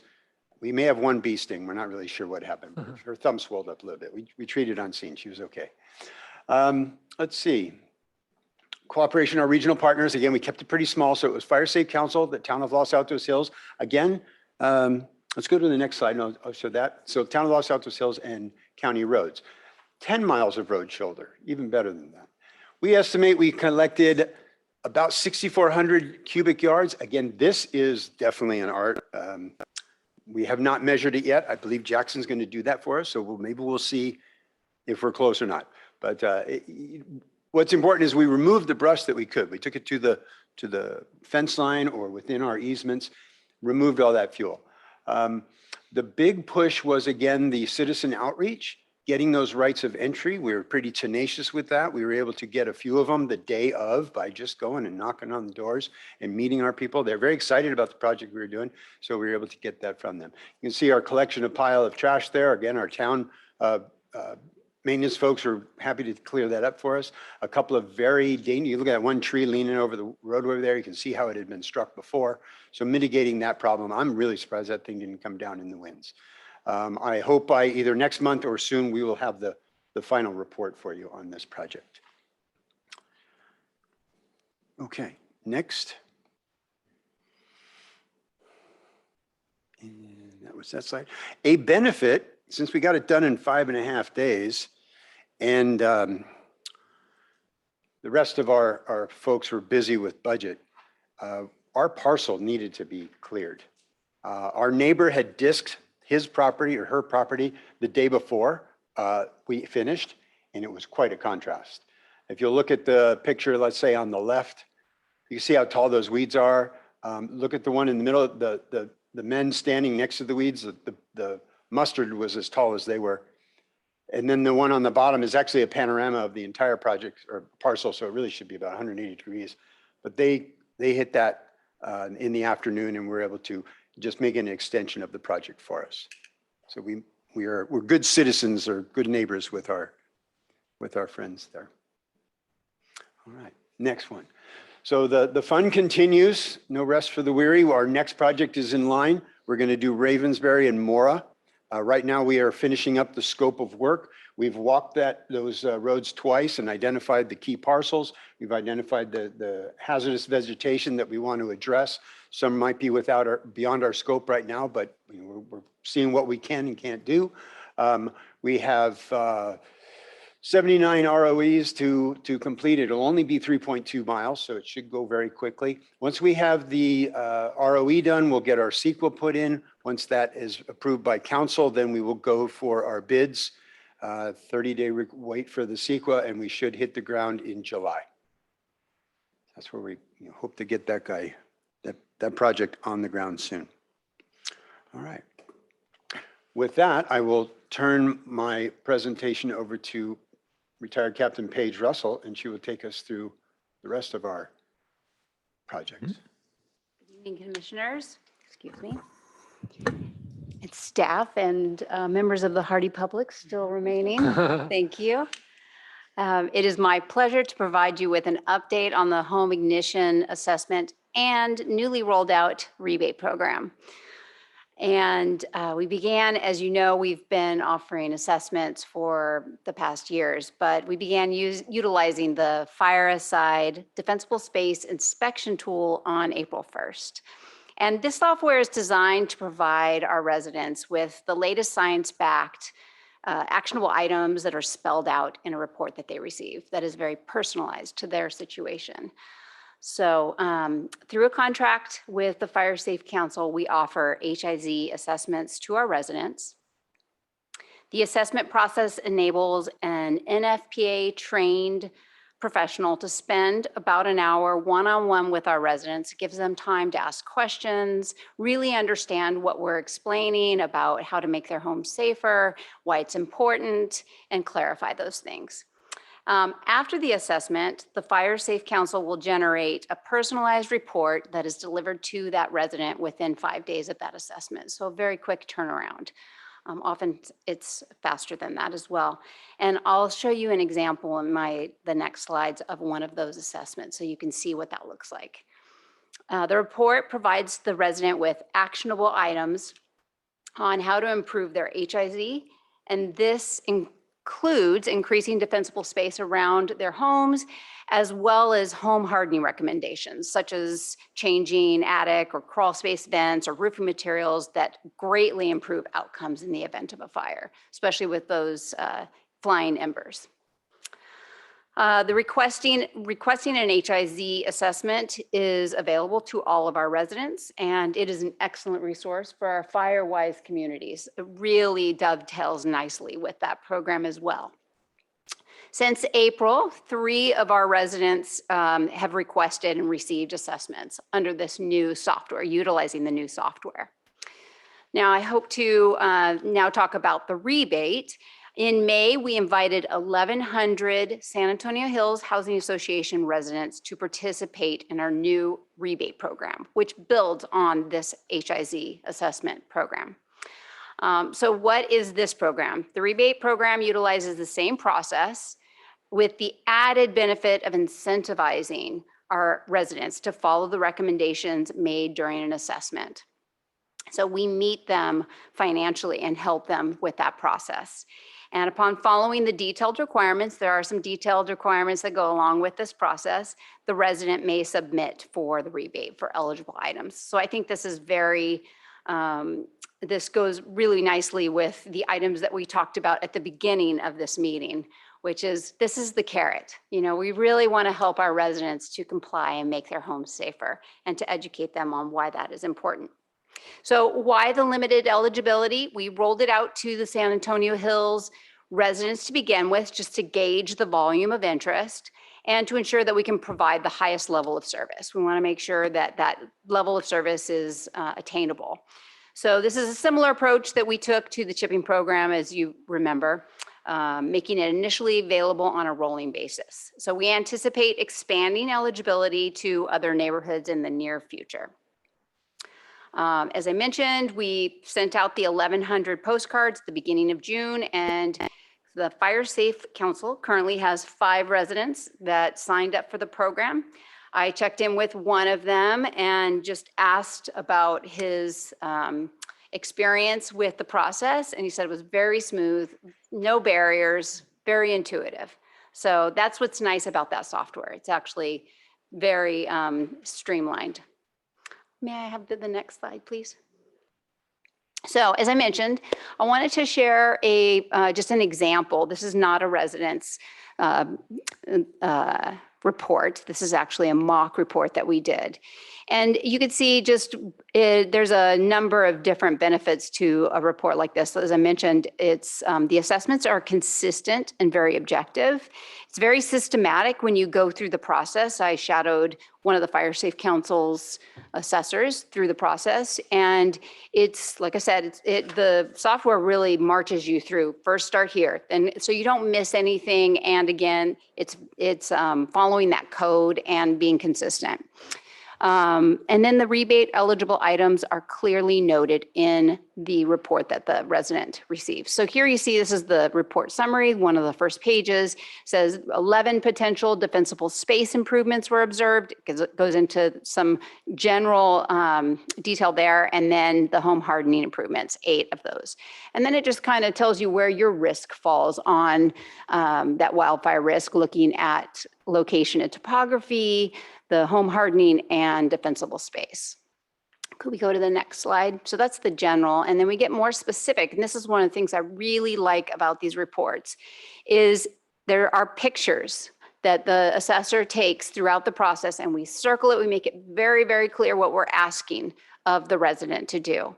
So as I mentioned, that one-on-one time is fantastic, not only for this process, but to also educate them on all the other resources that we provide, make sure that they know those are available. It doesn't take, it takes about an hour to assess the property. And like I said, that report has those specific, very personalized photos. So that's the end of my report. Any questions? Great, thank you. Any questions, comments, commissioners? I see one. Jim? I just created an email for my wife and I to take advantage of this. Oh, wonderful. Thank you. And, Captain Gluen? Yeah, I just wanted to, with those meetings I've had with Firewise, I've had several people in the audience that have attended that have had the HIZ, and they're a great advertising tool. They spontaneously volunteer that they had that done, and how helpful and educational that was. They obviously weren't, they were prior to this program, this rebate program, but just the HIZ program itself. So I wanted to just kind of give that feedback that it really is helpful. And I think you'll find it very educational. They said that helps. And it fits very well with, they have to fill out their own template. So that gives them, if they just feel overwhelmed by the process of assessing their own home, it gives them kind of a pre-made template of information that they can move into their Firewise recognition template that's required as part of their mitigation and home hardening. And then just one other thing is a new vocabulary term. When we talk about goats, prescriptive grazing, that's the agricultural term versus, the goats are really cute little animals that come into Los Altos Hills. And that was one of the things in the article for the town crier that we talked quite a bit, was the difference of prescriptive grazing and the importance of that in hazardous fuel reduction. So just wanted to give you that term to try to throw around when you hear goats, say prescriptive grazing, first thing comes to your mind. So thank you. Jim, do you have any other comments? You good? Good, thank you. George. Well, I just wanted to say that I found the presentations to be very clear and well prepared, so I could grasp this ahead of time, and the way you delivered them just made that even easier for me. I was pleased to see the Ravensbury, Mora evacuation routes, because I think a lot of our earlier work was more in the northern part of the town. And so I'm glad to see that. And the question I had from reading the slides, you already answered, which was, how come San Antonio and what's next? You didn't really say what's next, but I believe you. You're going to roll it. And I think that's what it takes to get the word out, to make these things, you get a practice on a smaller group, and then you can expand it. Exactly. Any comments here? Great. Before we go to public comments, one thing I'll mention is, or two things. First of all, I really appreciate having done our parcel, because we're meant to be a good neighbor in town, and we don't want anyone complaining about us the way we're handling things. So that was great. And the other thing that we don't talk about much, which Ryan, you mentioned, which really struck me, was during all this work, no incidents, no one hurt, no one injured. And this is dangerous work, by the way. I mean, we're talking, a lot of tree work, moving fast, and by definition, in traffic. So I just want to highlight that this is something that really requires safety, and we shouldn't take for granted that, the street got done. It's like, this is stuff that people really had to watch over and make sure it was done well, because we don't want any injuries ever. And I think it's important to highlight that. So thank you for mentioning that. That really rung a bell for me. Thank you. Any public comments? I see one here. Yes, thank you. I have two questions for you, if I might. One question is, what is the software that's being used? If you tell me the brand of that. And the second one is, how much is the district being charged for the assessment? Thank you. The software is called FireAside, and it's the defensible space inspection tool that we use. And it's the same software that we use for our chipping program. Also helps us to manage that program, which is called Chipper Day. In terms of how much the assessment cost, did you want to speak to that, Denise? It depends on the time. So it's billable hours per time. Generally, it's about an hour. So there's not exactly a set cost per assessment. So it's Fire Safe Council staff hours that are directed directly from HIZ budget. Great, thank you. Any other comments online? Any questions? Seeing none, we will move on. Thank you, both of you managers. To item 11D, IHFR programs, planning and grants. This will be program planning and grants manager Woods, please providing this report.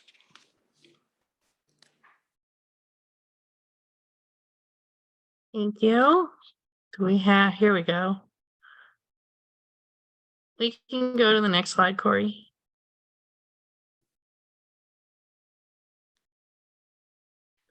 All right, our community strategic field break update.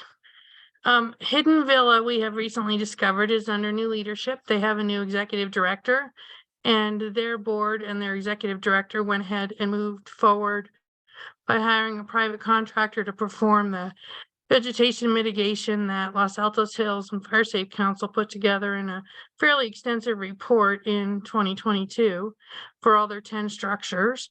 And they also prepared the vegetation around their parking lots for a TRA. So we got that update just a few days ago from them. And we've been introduced to the new executive director, and I'm seeking a meeting to discuss the connection where their lands tie into the Midpin lands for our community strategic fuel break. So hopefully I'll be able to give you a new update soon on that parcel and connectivity there. And we're proceeding with the mapping with DUDEC that we've mentioned a few times before, but of course the Hidden Villa changes will adjust the CEQA scope. But we're continuing to work on both of those because we know how important this particular project is. So we're pivoting, but it moves forward. Next slide.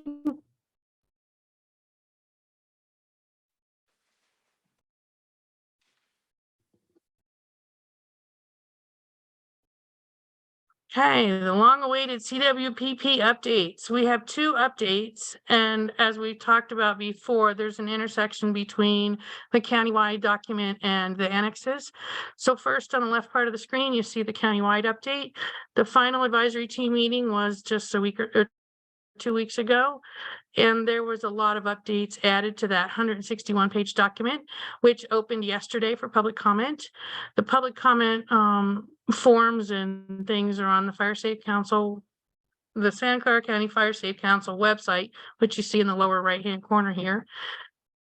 And then the story map, which we've heard a little bit about, has migrated from SWCA, which was the original contractor hired through the grant process, to the Fire Safe Council website.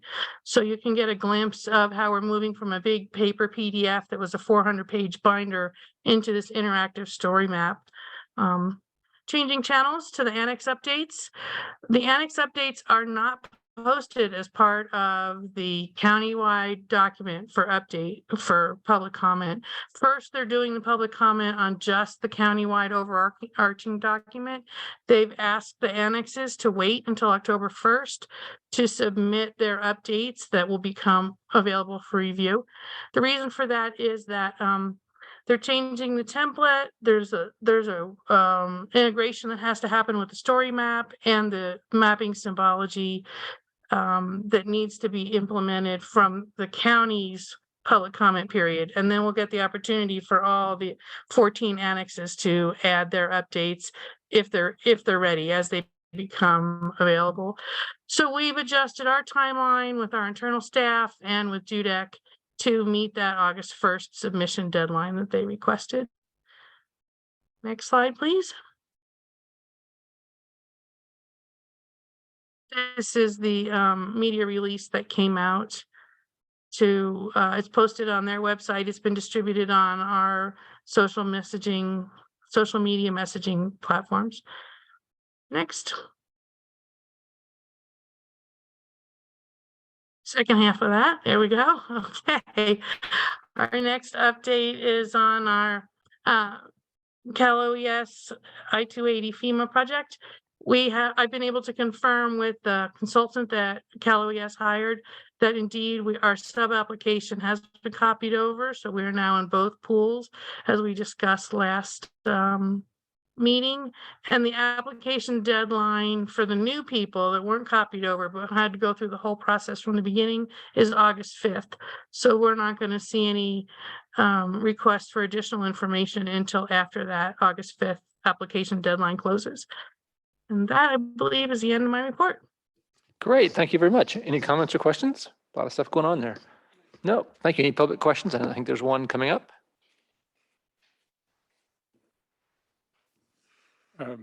Yes, this public member, excuse me, went to the site to try. Wait. Is someone else trying to talk? I don't want to interrupt your. Okay, sorry about that. Go ahead, proceed, start over. This public member tried to go to the site to look at the information there. It wasn't clear to this public member that the annexes were not going to be there.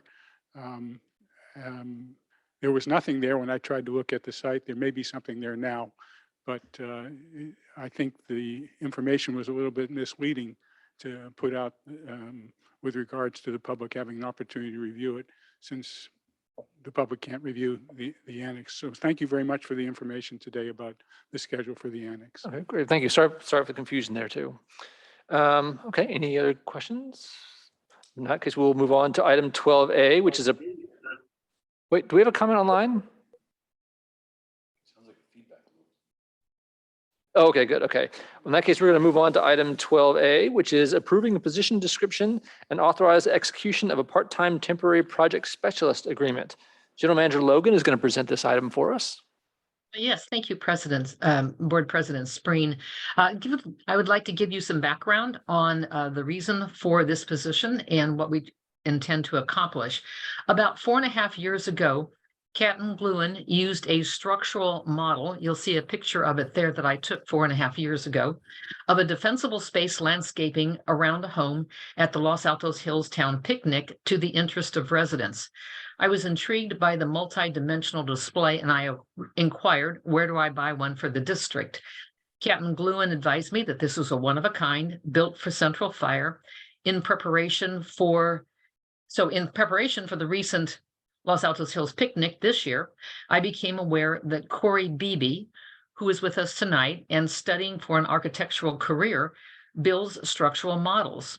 Now more than ever, we have a need for this learning tool that demonstrates the relationship of defensible space zones in relation to property and structures in a multimedia methodology.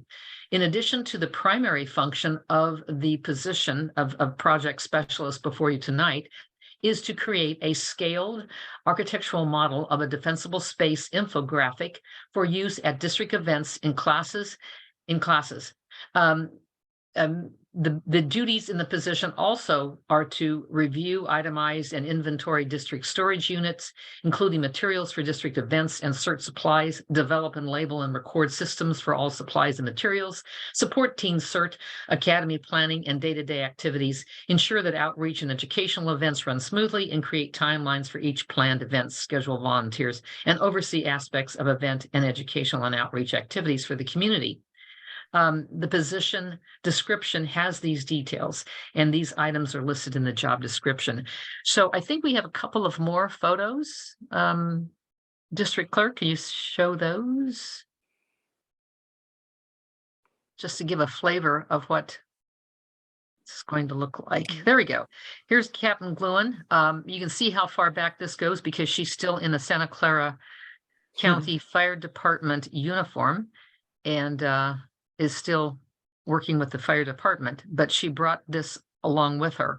So as you can see the model there, I'm going to introduce Corey Beebe, and maybe he can talk a little bit, introduce himself, and maybe say a few words. Would that be possible? Yes, I think it is. Great. Another photo. Here he is. Hello. Is the mic on? Okay, speak a little closer to the mic, yeah. Hello, my name is Corey Beebe, as you heard. The model that we will be making is, I believe, a 4-foot by 2-foot model of a defensible space that will be made with multiple materials, usually like plastic, wood, and the idea for the model is have it be maneuverable and able to be taken to any events, any spaces, whatever. The model that was provided, I think it's by Santa Clara County Fire. Theirs is, I think, a 4-foot tall box that collapses in on itself. The model we will be making is one that can stand on its own on a table, 4 by 6 foot, like those kind of plastic tables that you see around. One that's around that size with magnetic stripping on it so you can maneuver different materials as such as a house, propane tanks, anything that would be around a defensible space to make sure that both the public and other staff that may not be aware are able to manipulate and see physically in the space where everything will be. And yeah, I think that's a pretty good overview of what it would be. Any commissioner questions for Corey? Thank you. Yeah, of course. Let me ask you a quick, where do you go to school and what's your major? I am an interior architecture and design major at University of Massachusetts, Dartmouth in Massachusetts. Great, thank you very much. Thank you. Thank you, Corey, for sending in and saying a few words. Corey's already been out, looked at the model, and gained some of the insight from the users as to how it can be approved for our use. So we're pleased for that. I would like to go on with a statement about the employment agreement before you tonight, and the position description are included in the agenda packet. California Government Code Section 54953 subsection C3 requires the commission to orally report a summary of the proposed compensation before taking final action to adopt that compensation here by approving the employment agreement. The proposed compensation is described in the proposed position specialist in the project specialist employment agreement included in the materials for this agenda item. The proposed at-will part-time temporary employment agreement includes an effective work start date of June 21st, 2023, and compensation start date of June 21st, 2023.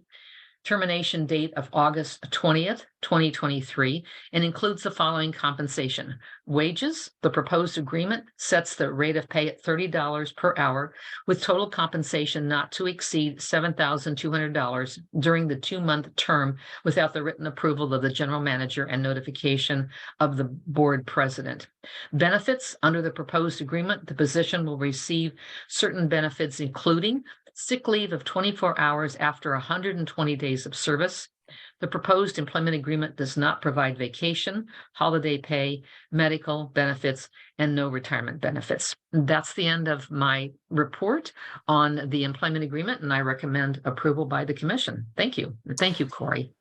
Thank you, General Manager Logan. Any other clarifying questions from the commission? Any public comments? Seeing none, I will entertain a motion. Will the commissioner making the motion and seconding please state their names?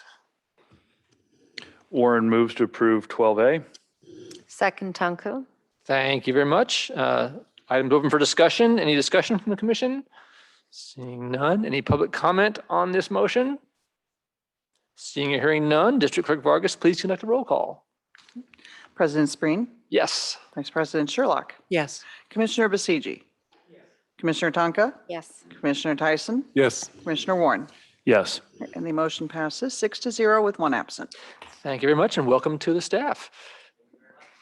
Yeah. We will now move on to item 13A, report on the fiscal year 2023-24 county budget hearings and adoption of the Los Altos Hills County Fire District budget. Budget Manager Moriali, please present this report. Good evening, President Spreen, Vice President Sherlock, and members of the commission. Can you hear me correctly at this point? Yes, yes. Thank you. All items under agenda item 13, and those are specifically 13A, 13B, and 13C, really have to do with the fiscal year 23-24 budget.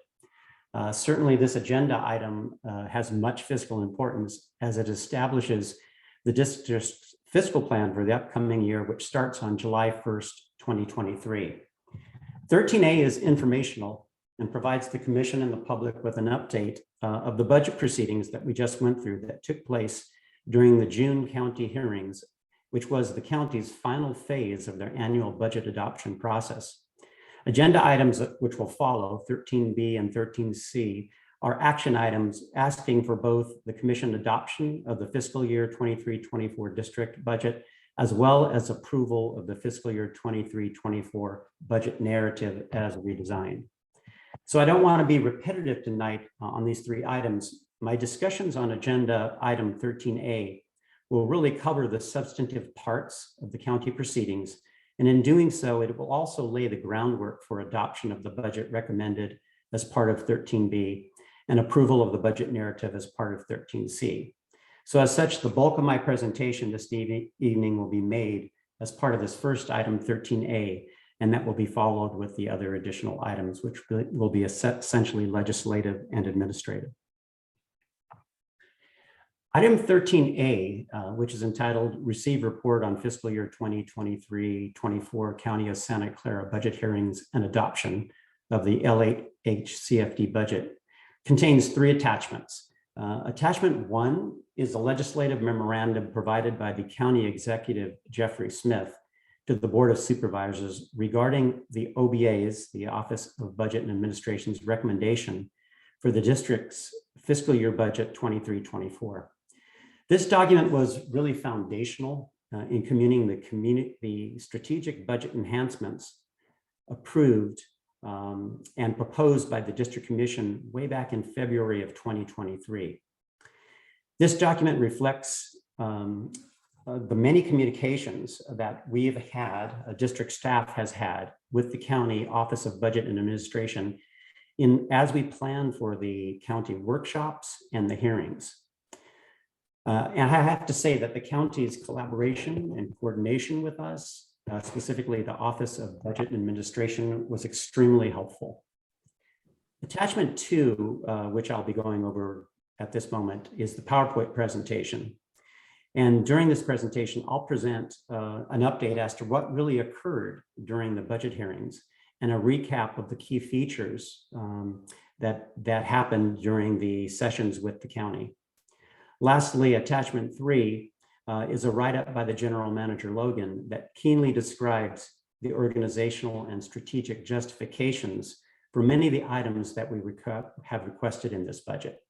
And if you can go to the next slide, Corey. So without further ado, I really want to get to the significant news that we have this evening.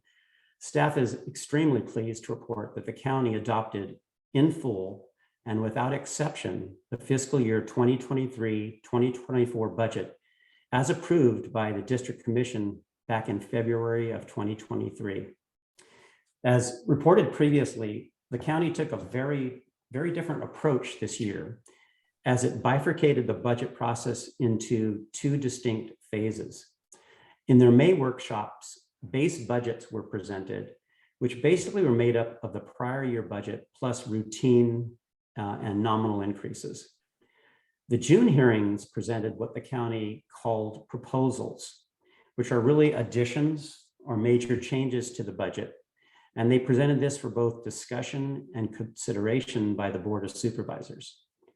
There were nearly $5 million in requests that were subject to either acceptance, denial, or modification.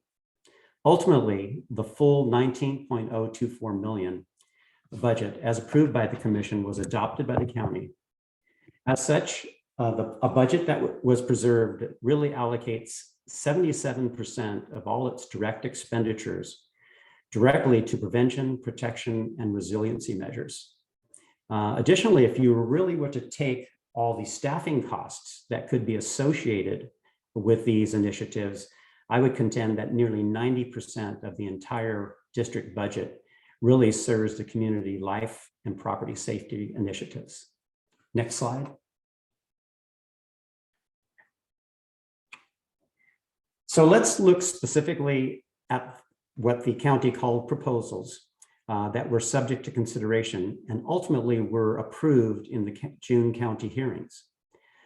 After coordinating with the Office of Budget Administration in what they called an interim base budget, which was ultimately adjusted a bit before the final presentation, OBA added back into our budget $4,389,825, which brought us back to the District Commission budget as approved back in February. Approvals included several key items, but the first of which is important and ongoing, and an ongoing approval. It has to do with the addition of 4.5 staffing FTEs, which you heard about a bit tonight in General Manager Logan's report. And this was for a total amount of $765,355. We contend that the support for this item really has much to do with supporting the core strategic goals which the district outlined in its strategic plan. Next slide.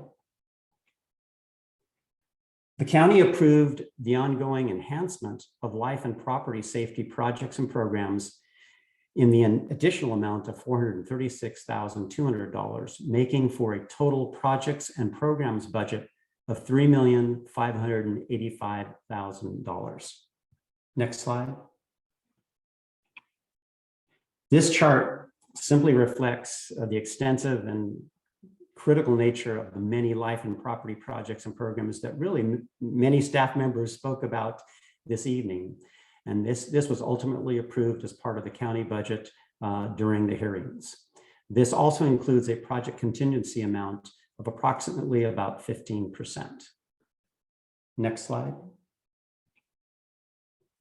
The county approved the one-time funding of a fleet compatible fire truck for Central Fire. We heard about this as well tonight in the fire department's presentation. And this was approved in the total amount of $2,125,000, and it was closely coordinated with Central Fire. Next slide. The county approved a one-time purchase of $355,000 of district capital. In particular, this purchase request was made up of several items. It includes one hybrid utility vehicle truck for $125,000, one hybrid transit van cargo van for $100,000. This request also includes about $75,000 for IT equipment to equip new staff members and to enhance district systems, and also $35,000 for district-owned audio-visual equipment that will support hybrid meetings and/or community gatherings as well. Next slide. The county approved the ongoing costs for facility upgrades at El Monte Station of $175,000. You also heard a bit about this evening when it was spoken, the enhanced flooring, the additional flooring at El Monte was spoken about as well previously. Slide. The county approved ongoing professional and technical services to support projects and programs of $233,270.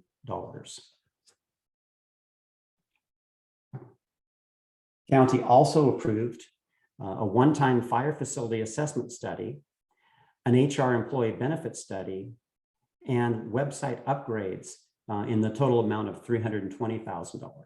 So in this allocation, we set aside $150,000 for the study and assessment of the El Monte fire facility. Sorry for the misspelling there.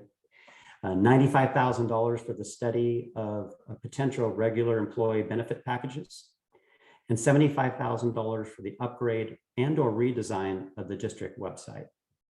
Next slide, please. Beyond the proposals approved by the county at the June hearings, I think it's also important to note that several key items were initially recommended for inclusion in the district's base budget. These items weren't specifically broken out during the June hearings, but ultimately they were approved. And these include the following items. Of course, the COLA-based contract increases for fire services in the amount of $341,148, $441,900 for the potential benefit packages for regular employees, $50,000 for a district parcel study, and then the normal annual increase that related to both regular and seasonal employees and associated payroll taxes. Additionally, we haven't mentioned revenue so far, but the county also included in the approved budget the county calculated increase in property taxes of $1,764,000. Next slide, please. So in the final result, we have a budget with revenues of $15,779,400, expenditures of $19,024,856, which results in a planned use of available fund balances of $3,245,856. This planned use of fund balance is leveraged against the district's long-standing fiscal strength, and it allows the district to catch up from the delays and disruptions that were caused by COVID-19. It allows us to bolster fire safety infrastructure and technology needs, and it allows us to plan for future sustainability. And now I'll hand over the next few slides to General Manager Logan to speak to the community projects that really underpin the budget. Yes, thank you, Budget Manager Morale. I'd just like to mention that we can use a lot of words and numbers, but it seems like sometimes pictures are the best depictor of what our programs are all about. The picture on the left is Interstate I-280, and you can see with the red arrows the amount of vegetation that grows over on the sides of the road and are just extreme hazards in the event of a vehicle fire or any kind of wildfire that gets out of hand. The natural fuel break that I-280 could be will not be a fuel break. It'll just be more incineration and of the fire. So that's one of the pictures that was prepared for the county. In the center is our AT&T satellite receptor, and this was deployed during the March, I believe it was, winter event when we lost Wi-Fi, and that was brought out, put by the cellular tower, and was able to bring in cellular Wi-Fi connections to the town to get the town up and running, and then residents were able to come to the town and then benefit from connectivity from this device. This is business continuity planning that went into practice, and thanks to our emergency services manager for arranging for this along with the Starlink satellite. And then over to the right, you'll see some of the brush chipping that takes place. Community and property safety, you've seen these photos that show on Horseshoe Lane over at the left, the eucalyptus tree stand that is now much safer without removing eucalyptus trees, making it environmentally and fire hazard risk reduced. And then some of the trees after the evacuation route mitigation has occurred along with the map. And then the final set of photos is just our collaboration photos. And I think this is always very heartwarming to see our residents, our staff, the materials that we have, and Central Fire working with us along with Fire Safe Council to inform our residents through community outreach.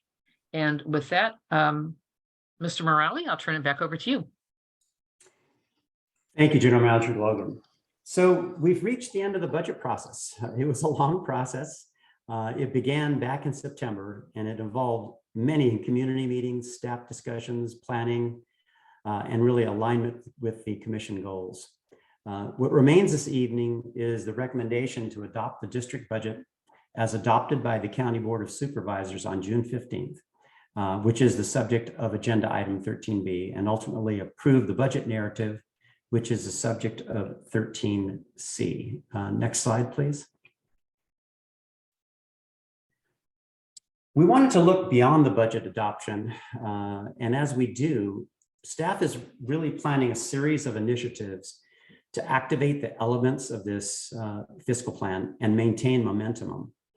In July, staff will hold a district planning session where all staff members will meet to discuss and set plans in motion to achieve district strategic goals.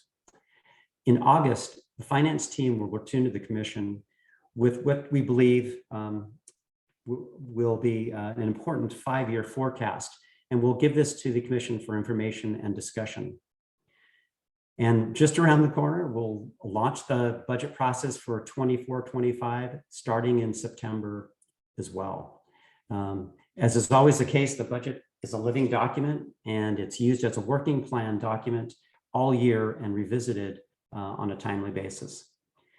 I want to thank the commission. I want to thank General Manager Logan, Corey, and the entire staff team for the vision and teamwork in completing this year's budget. So that completes my discussion of the county budget workshop, and I'm available for any questions that you may have. Wow. Jim. I was just curious if the 24-25 budget will use the current budget as a baseline and then build upon that if as needed. Yes, Commissioner. We typically will look, we will start with we'll stop with that as a base. And what we typically will do is take out any one-time items that were approved this year. And there were some significant one-time items. For instance, let's take the fire truck as example. We will strip the budget of all those one-time items and get back down to the core and then start from there. So we will start it from that process as well. Any questions? Any other questions, comments? I do have a couple. Yeah, well, first of all, congratulations. I mean, I think that was a huge undertaking, and just want to applaud the amount of work that went into all of this, and thank you for hanging in there and getting it done. And then also, when you have to go back to the core budget again, is there an accounting for inflation? And then, they automatically add that amount, and then we propose additional requests on top of that? Or how does the county view the natural rise in costs? From the county perspective, I believe, of course, when it comes to revenue, that's all analyzed from an economic standpoint. They actually work the county assessments office on the revenue side of the equation, and that's very scientific and very trend-based. On the expenditure side, they will also do what we typically do, and they will try to strip out what we have called one-time costs. We do have an accounting of one-time costs right now at the county. But they will also factor in inflation. For instance, I brought to your attention what they did include in the adjusted base budget this year. For instance, if there is a COLA-based increase that's contractually based, they will include that in the initial base. So they will follow inflationary trends where they know they exist, and they exist for all of our, of course, of our fire contracts. They will also take our trend projections related to our own staffing salary increases as well and factor those in. And they will also listen to us if there's any other known factors that we know that are inflationary. But besides that, they'll keep it fairly consistent with the prior year. Got it. Okay. Thank you. You're welcome. Thank you. Any other questions? Seeing none. Let me take any comments from the public on item A before we move on to item B. Seeing none here. Hearing none online. Okay. In that case, let us move to item 13B, which is the adoption of the LAHCFD fiscal year 2023-24 budget. Budget Manager Morale, why don't you present this? Yes, President Spreen, as I mentioned in the prior presentation, I'm not going to spend a lot of time on this. In essence, what we have presented in 13A is the overview of the budget and the numbers contained therein. What 13B does present now, and specifically on Exhibit A, it presents the line item budget, line item and categorical budget, which with your action tonight will be adopted as the county has adopted it as well. So simply that in essence is the essence of your action this evening. Should you take this action, then the budget as described both in the previous PowerPoint and as fully described in the budget narrative that follows in 13C will be enacted and codified and will be effective July 1st, 2023. Thank you. I'm not going to ask you what happens if we don't approve it. So yeah, okay. So any clarifying questions from the commission on this? No. I'm seeing none. So I will entertain a motion. Will the commissioner making and seconding the motion please state your names? I move that we approve the 23-24 financial budget. Commissioner Tanka. Sherlock seconds. Great. We have a Tonka and Sherlock. Okay, thank you. This item is open for discussion. You'll be in for the next one. Any discussion on this? I'm guessing not. Is there any public comment on this item? I'm guessing not. Great. We will now move to a vote. District Clerk Vargas, please conduct the roll call for item 13B. President Spreen? Yes. Vice President Sherlock? Yes. Commissioner Basigi? Yes. Commissioner Tonka? Yes. Commissioner Tyson? Yes. Commissioner Warren? Yes. Motion passes 6-0 with one absent. Congratulations to everybody. The only scary thing is how quickly we have to start working on the next one. That's just stunning. Thank you all. It's going to be a great year. It really will be.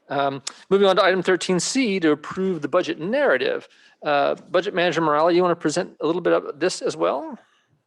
Yes, so the budget narrative is released every year, and we did the same this year as we did last year. But we took the opportunity, the financial team took the opportunity this year to enhance it a bit. So the intent of the budget narrative is really to communicate the budget in more of a public readable format. So it contains narratives and charts and descriptions. And we hope that the public finds this document illustrative and helpful as they look at the fiscal plan for the year. We did enhance the document this year a bit. It now includes a formal budget message. It includes an introductory section. And we did our best to really show how the budget integrates with the district's strategic plan. And I want to thank this commission particularly for the strategic plan, the timing and the content of the strategic plan, because I can't tell you how much that helped us in our discussions with the county as we went through the workshops and hearings and planning with them. It was invaluable in that process. This narrative also kind of takes a telescopic approach. It starts with a high-level message, high-level summaries, and then basically goes down into line item category. You might wonder why we show, each line item in this narrative. And we do so because this booklet also is a workbook for staff. So during the year, they have this available to them electronically and or in print format. And as expenditures occur, these line item descriptions make them aware of what was budgeted and what was planned.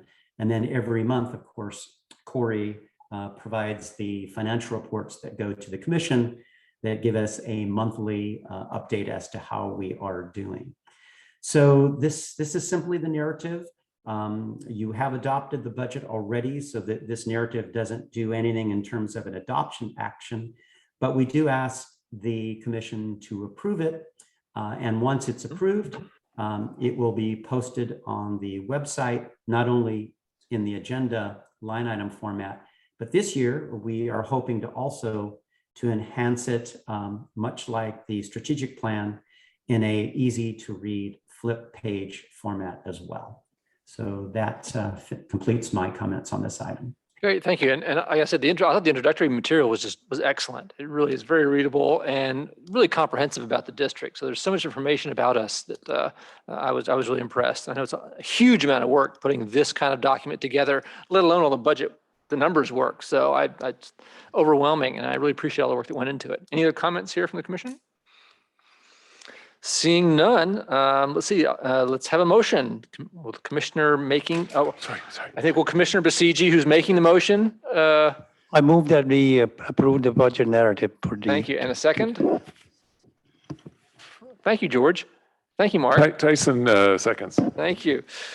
Okay, we now have any discussion on this item? No. Any public comment on this item? Hearing none, we will conduct a roll call. District Clerk Vargas. Okay, President Spreen. Yes. Vice President Sherlock. Yes. Commissioner Basigi. Yes. Commissioner Tonka. Yes. Commissioner Tyson. Yes. Commissioner Warren. Yes. Motion passes 6-0 with one absent. Thank you so much. Moving on to item 14. Thank you all for all the budget work. I just can't say it enough. Item 14, commission member reports, future agenda items. This is an opportunity for commissioners to provide reports or any future agenda topics. Any comments from the commissioners on this? I have none myself. Any public comments on this item? I'm assuming none, hearing none, seeing none. Moving on to item 14B. This is a notice that the next regular commission meeting is scheduled for July 18th, 2023, in person and hybrid at this very location, the Town Hall Council Chambers. Are there any additional comments from the commission on this date or time or location? Seeing none. Any public comment on this item? Seeing and hearing none. We move on to item 14, adjournment. Before I say that, I want to thank the town staff, by the way, for once again making this room available to us, and whoever's helping us run the video back there. Thank you very much. I can't say enough that that's an unsung hero.